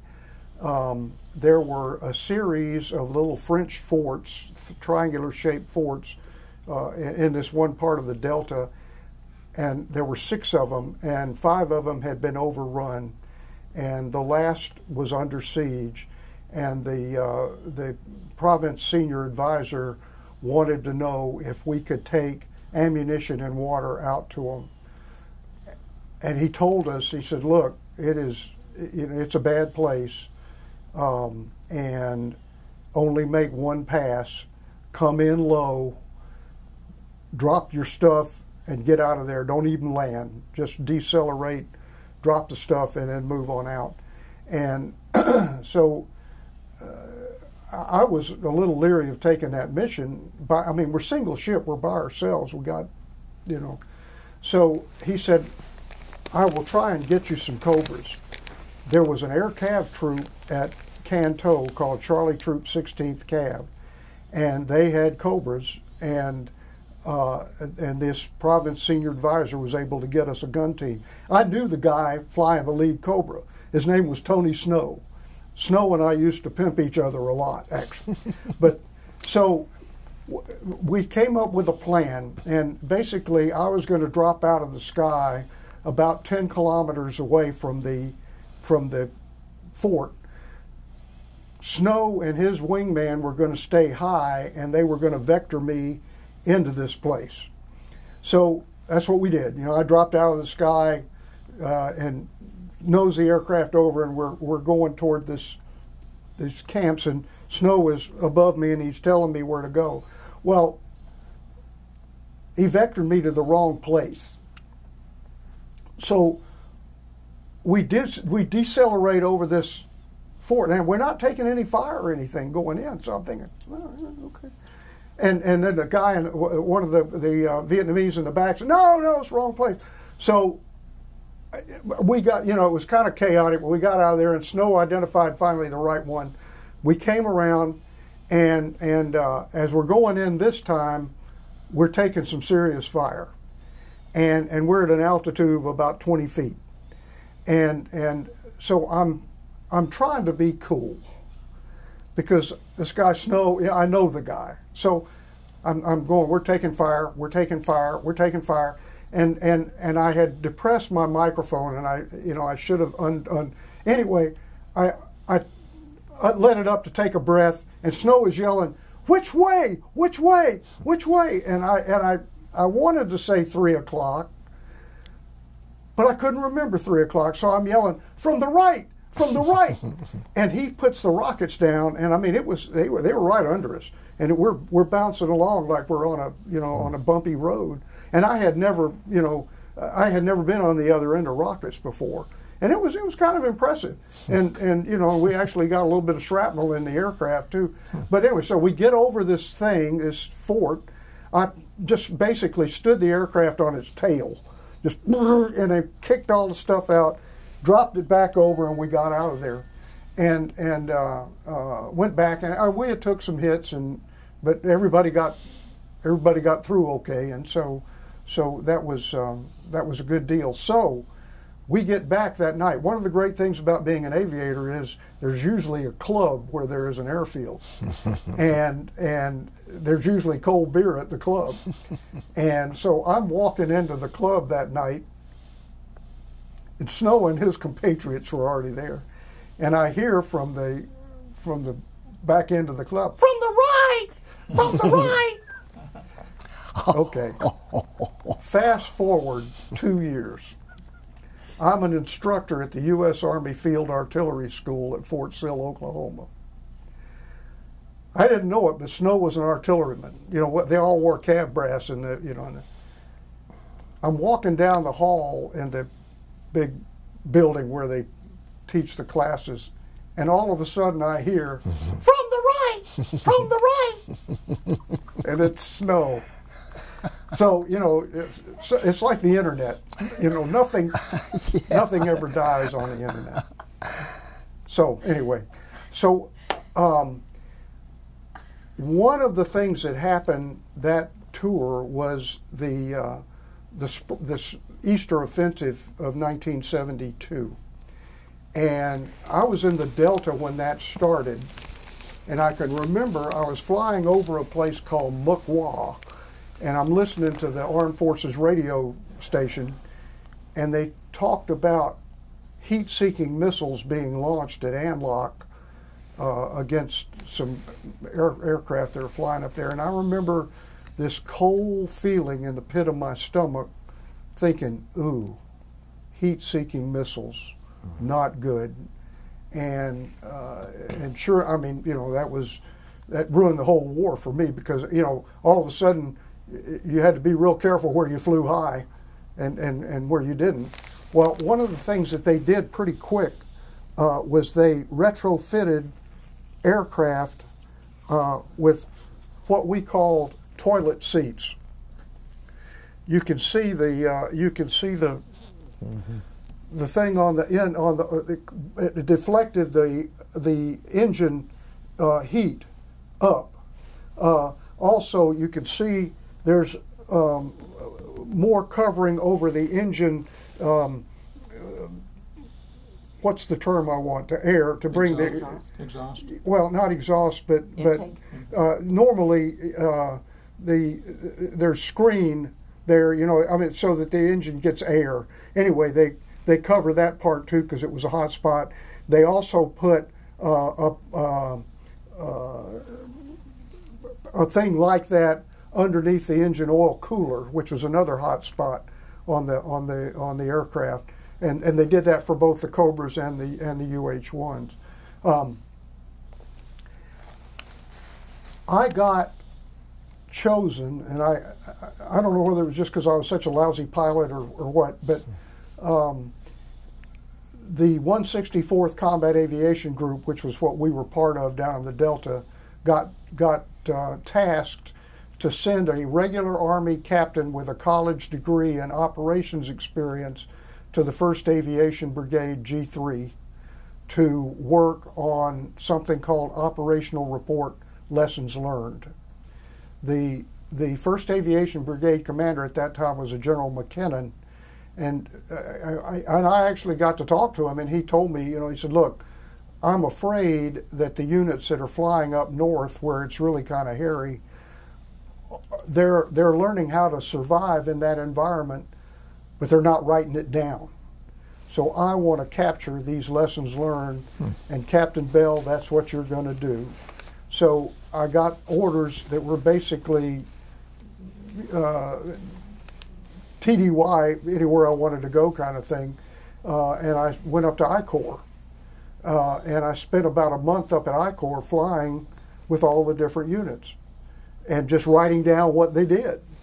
And it was really, I mean, it was interesting, because up in I-Corps,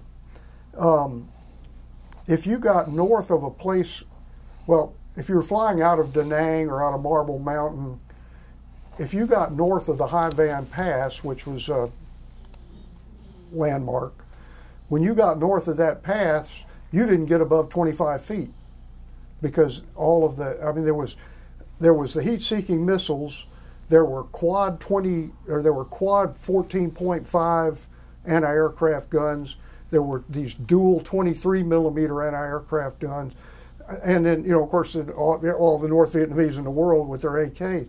So you really, it was a whole different ball game up there. And I mean, your map reading skills got got a real trial. It was interesting. The boundary between Quang Tri province, which was the northernmost province, the bad guys took that. The northern boundary of South Vietnam was the Mekong River, which was the boundary between between Toi Tien province, which is where Hue was, and Quang Tri. And when you went over the Mekong River, it was like World War II or World War I. I mean, there was zigzag trenches, there was barbed wire. I mean, bunkers. It was like a forward edge of the battle area, and that went that way until you got up into the mountains a ways. And once you got in the mountains, you know, it was anybody's country. But it was an interesting place to fly. We did a mission one time for the Marines. They were going to take, these are South Vietnamese Marines, but of course it was U.S. that coordinated it for us. We took a battalion, there was a battalion of South Vietnamese Marines that they took out over the water in Marine aircraft and went back in behind the enemy lines, behind, you know, into Quang Tri province. And there were 13 U.S. Marine helicopters. There were 10 46s, CH-46s, and 3 Jolly Greens, HH-53s. And this whole battalion was loaded on these things.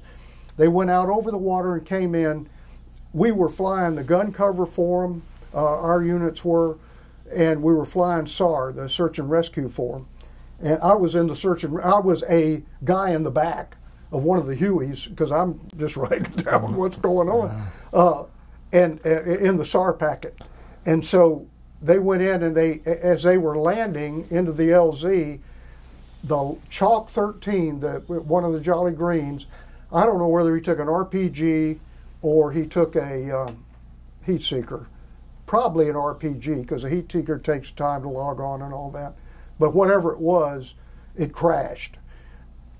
All of the South Vietnamese on board were killed. It crashed, it burned, you know. Crew got out and ran and got on another aircraft and got out. We didn't, you know, but that was an interesting time to be flying. It really was. A lot of lessons learned. Army aviation, I think, picked up a lot of the nap of the earth tactics and so forth that they use now back then. And what year was this? This was 72. 72, okay. Yeah.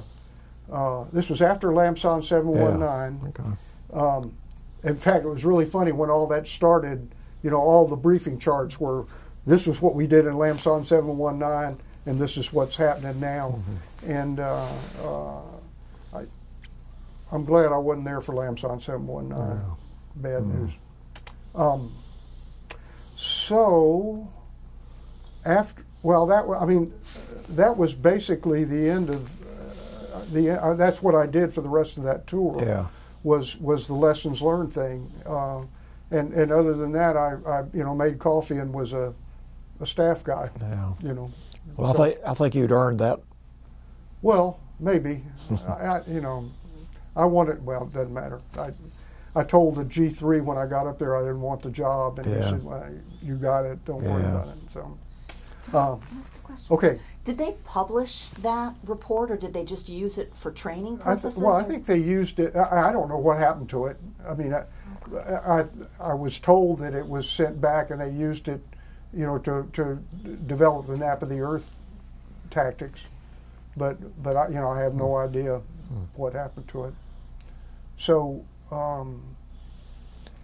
So when did you return from your second tour? In February. We were turning out the light. It was February of '73. Okay. And I think we turned out the light in March or April of that year. We were, by that time, 1st Aviation Brigade headquarters, which had been at Long Bend, had moved down to Tonsanute, was down at the MACV Annex. And so we were all, you know, any flying that I did after I got back from I Corps, I did out of Tonsanute, out of Hotel 3, and it was just basically get your flight time type flying.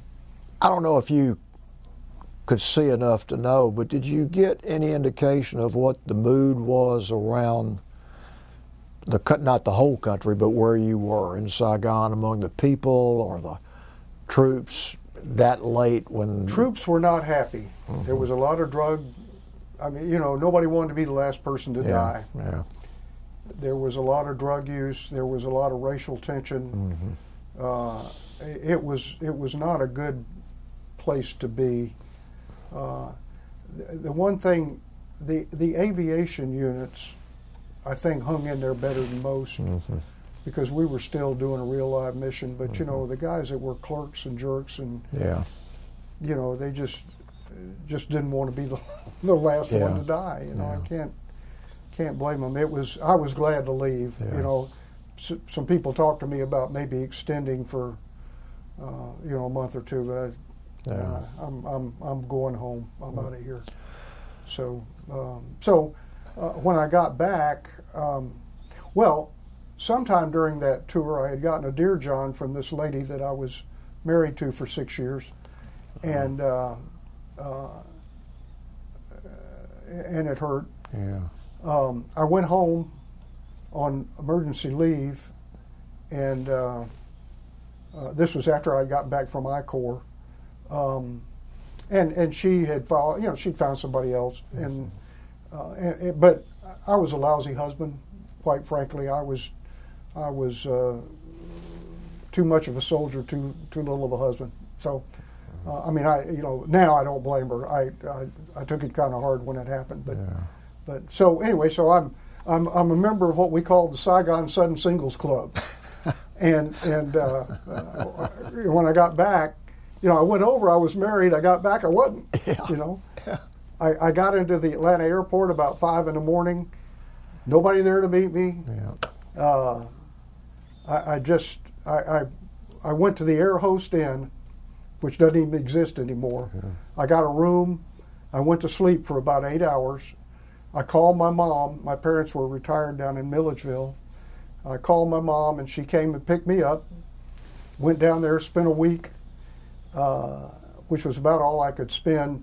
My dad didn't take it very well. You know, he just, well, what happened? What, you know, Dad, it happened. Okay.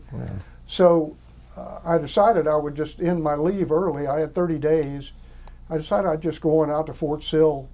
Of course, I had nothing. I mean, I gave my ex-wife because you know, I mean, she had our daughter. I just, you know, fine. I think I did get a coffee pot, but that was it. So I had to buy a car and all that. So I bought a car, and a guy that I had flown with, that had gone back home about 2 months before I did, was from Atlanta, and we got to be friends because we're, you know, from Georgia, yada yada. And he said, "Well, look me up, you know, when you get back." And so I did. As I'm driving through Atlanta, heading for Fort Sill, I stopped at a phone booth and called this guy up, and he said, "Well, yeah, come on over." You know, he was working out of the Atlanta Army Depot at that time down at Fort Gillem, but he lived in Sandy Springs. So come on over. We'll fix you supper. You know, you can go to Fort Sill tomorrow. Great.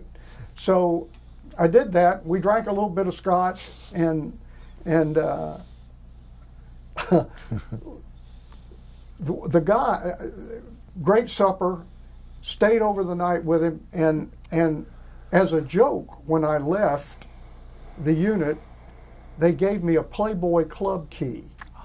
You know, this was, you know, I got divorced. Okay.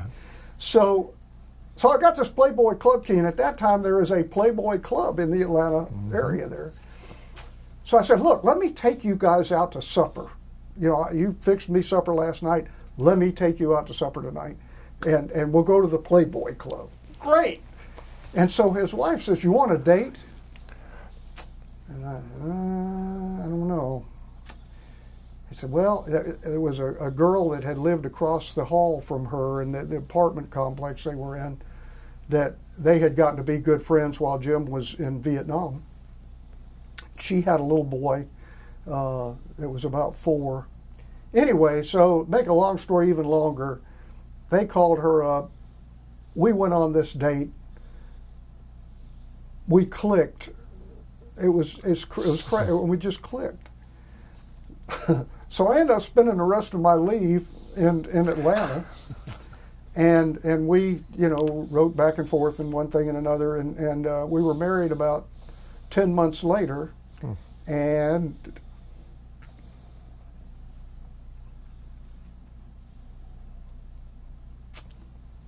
we were married for 46 years. So. Sounds like a real love story. She was my sweetie.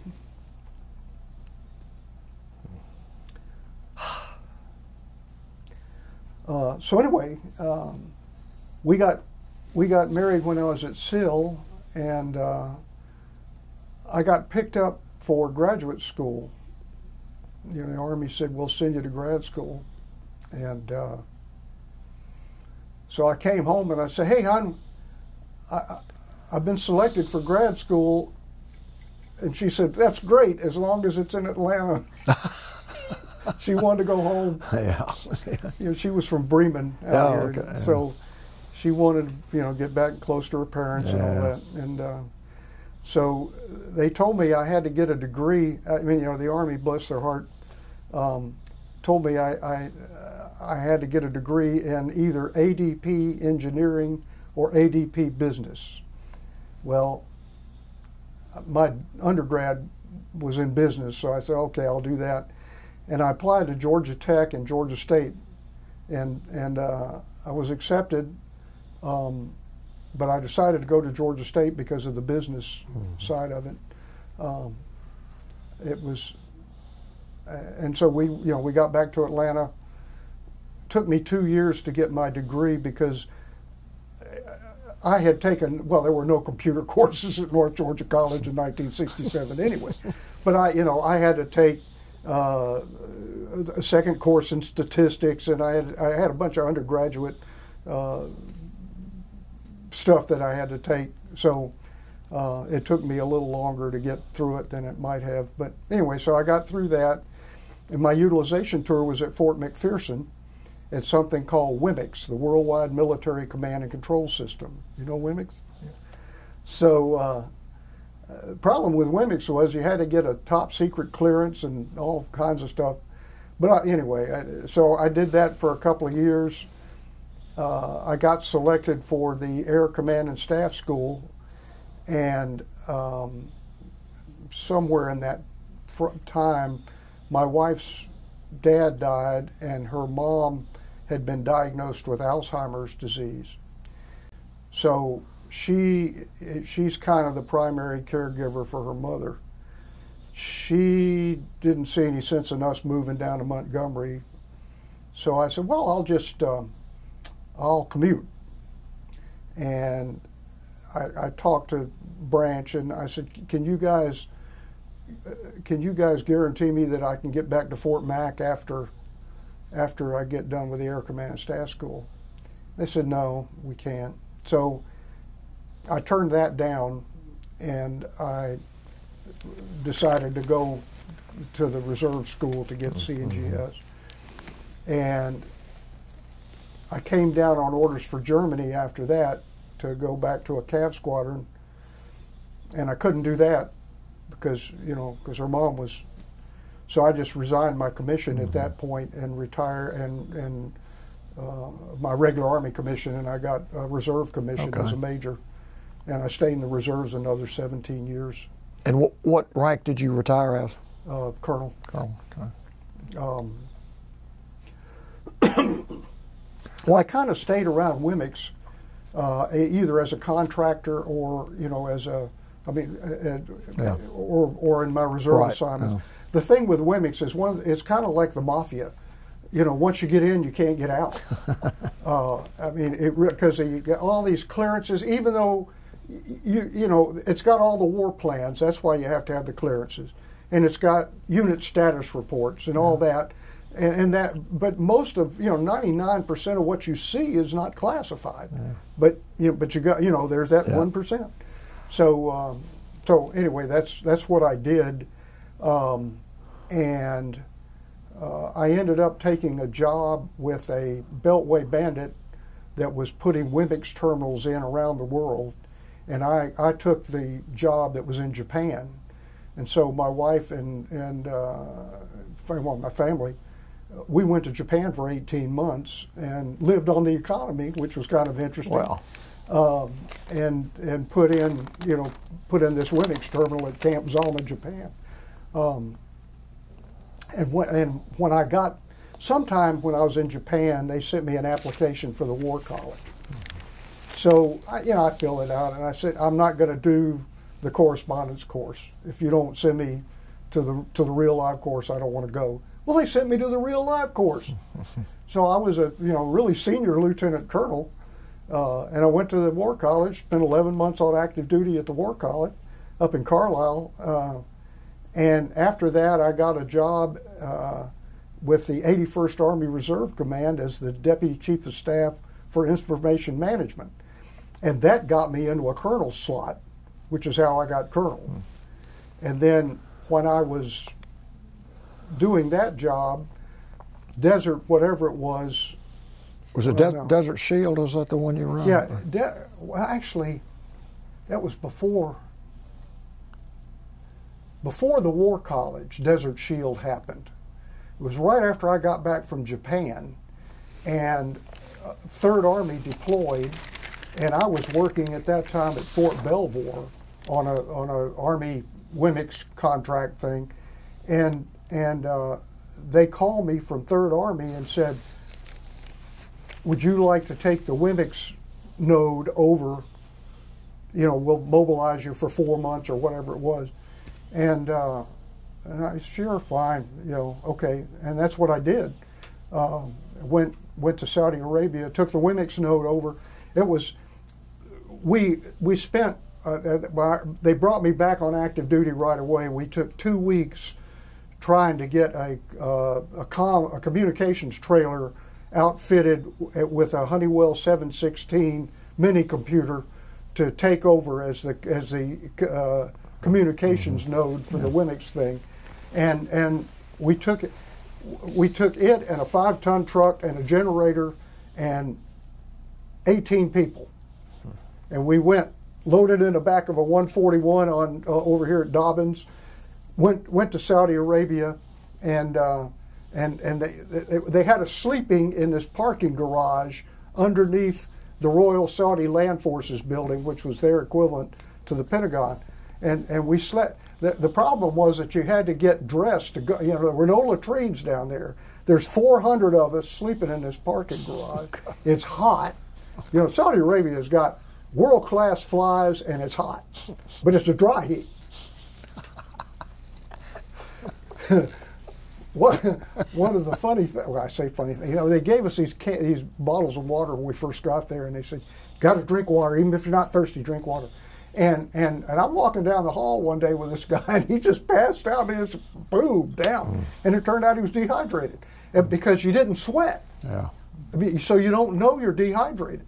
And so I stayed real serious about the water after that. Well, we got the WMIX node thing set up. And I hate headquarters. I hate them. I hate them. And I hate them for lots of reasons. But one was there's all these people trying to kiss the CG's tail. and they moved us out of the parking garage to a place called Al Eskan, which was a housing area that the Saudi royal family had set up for the Bedouins. It were nice houses, but the Bedouins didn't want it. Bedouins are Bedouins. They don't. So this place had been empty for 8 years, and we moved in, and of course the water pipes all busted. You couldn't drink the water anyway.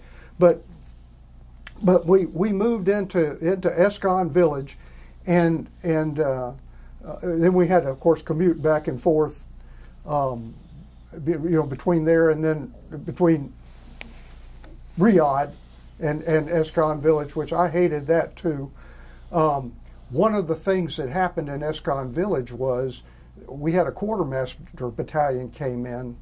Now, we've got Marines and we've got the 82nd Airborne. And, I mean, you know, we were running the war plans out of this WMX node. 18th Airborne Corps had a node, and they were up northeast of us, actually, up in the Hofuf oil fields. And so I made some trips out there because we had to coordinate what we were doing and what kind of support I could give them. And I mean, those people were living hard. They were living hard. They were, you know, MREs are good, but not every day. They were living hard. The Marines were living in a garbage dump. It was just awful. So I get back to Al Escon Village, and this damn quartermaster battalion commander is up briefing the general about how he's going to get lights for the tennis courts. And, you know, I mean, I just hate headquarters. I hate them. So anyway, they were trying to make me stay, and I said, no, my 4 months or whatever it was I signed up for, I'm going home. Yeah. And I did. I didn't stay for the war, and I don't feel like I missed anything either. Did you ever have an opportunity to deal with the people, the civilians over there in the community when you were in Saudi Arabia? And okay. Yeah, the Saudis are actually one-on-one. They're mighty good people. You know, we had these guys. I mean, everybody has a job in Saudi Arabia. We had a little guy that made tea for us. You know, and there was a tea guy on each floor of the Royal Saudi Land Forces building, and he made good tea. Yeah. You know, and we talked to these guys, and you know, we would. Your average Saudi is really not a bad person. Yeah. It's a different society. They had these people, religious police. I'm trying to remember the name, Mutawa.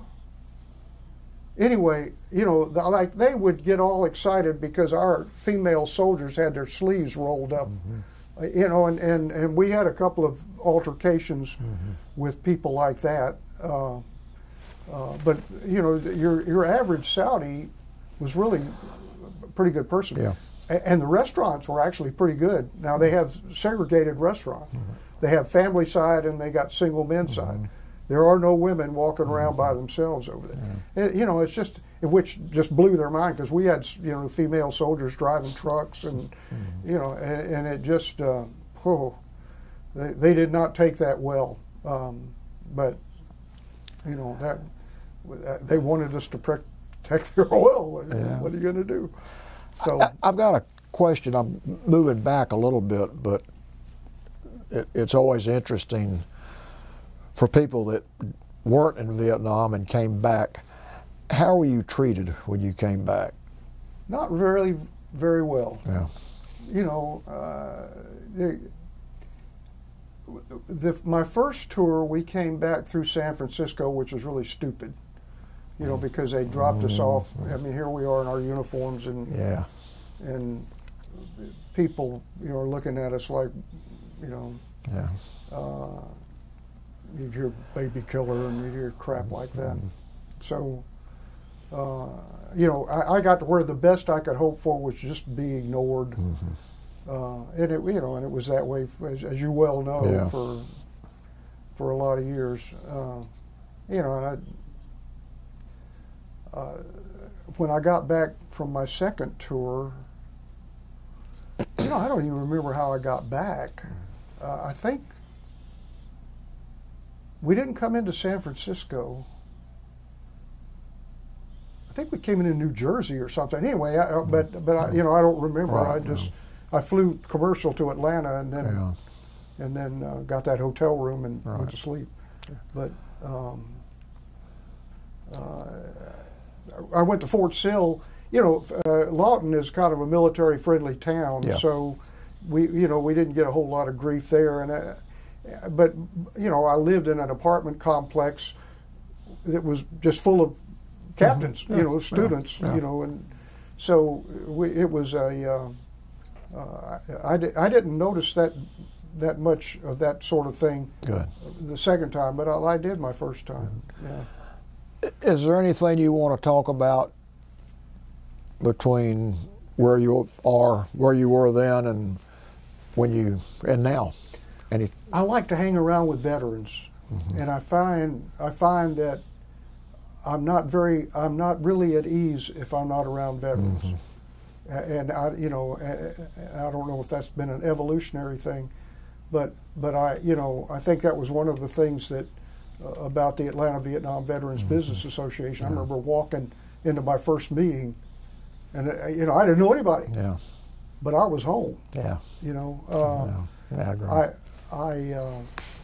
I treasure the time I was in the Army. I do. I treasure it.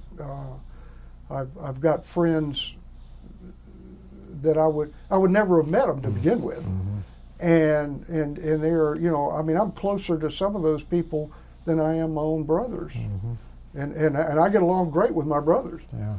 But we just when you know somebody will lay down their life for you and has done it. Yeah.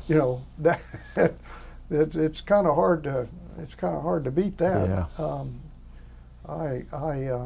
I'm proud of my service. I'd do it again, and that's my story, and I'm sticking to it. John or Sue, do y'all have any questions? I don't have anything. Thank you, Skip. Sue, you have any? I don't have anything. Thank you.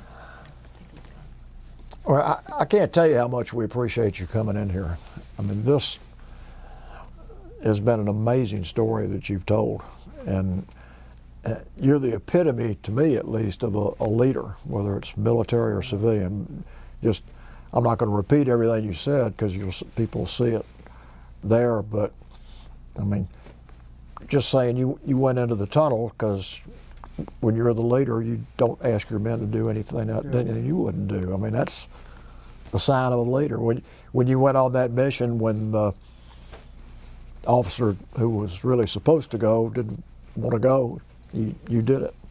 And you just did a great job of sort of summing up what the military or what war's like, because you had some tragic times, like the man died. Well, it wasn't all fun and games. No, I mean, but some of it was, though. I mean, I still to this day I see the back ramp of that track dropping down, and these guys are up. I mean, there's just stuff flying. They're throwing cases, and it just. You gotta love soldiers. And see, that's really my point. You saw the lows, the man essentially almost dying in your arms, but you saw the highs, like that story and a bunch of other stories you told that bring a laugh and bring back good memories, particularly when you get with your, as you say, your fellow veterans. I mean, well, you remember the good times. I think that's you do. That's you kind of put the painful out of. I won't say it's out of mind because it's not, but no. Well, as I say, you're the epitome of what I would consider a good leader and a good soldier and a good man, and we really appreciate it. Blame my dad. I will. he gets the blame and the credit. He was my example. I think sometimes when I was really scared, I think I don't want to let my dad down. Don't want to let my dad down. It's funny. People talk about what do you fight for. Of course, you fight for the people around you first. Yeah. You join for the flag and motherhood and brotherhood and Robin Hood and all that, but you fight for the people around you. And I think secondarily, at least in my case, it was I didn't want to let my dad down. It's my family. Yeah. So it's funny, but the only medal my mother knew what it was a Purple Heart. Yeah. And I did not tell her. Or I didn't tell, when you got in the 1st Infantry Division, you signed this little thing that said, if I'm lightly wounded, do I want my, no. Yeah. So I was lightly wounded. So when I got home from my first tour, my mom, they came to the airport then, and she saw that Purple Heart. She said, "What are you doing with that?" I mean, she was ticked. Well, I think what you said about why you do what you do is probably the best way I know to sum something like this interview up. And Well, I didn't mean to go 2 hours or ever how long. Gosh. There was not a wasted minute, I promise. And I want to thank you for doing it and thank you for your service. Well, you're welcome. Yeah, I guess if anybody's having trouble sleeping, they can watch it. You know. Well, it'll keep them awake, I guarantee you. It was very, very interesting. Yeah. And heroic. Yep.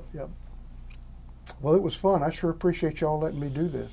Thank you. Oh, it's all right. Thank you for coming. Thank you for your service and welcome home.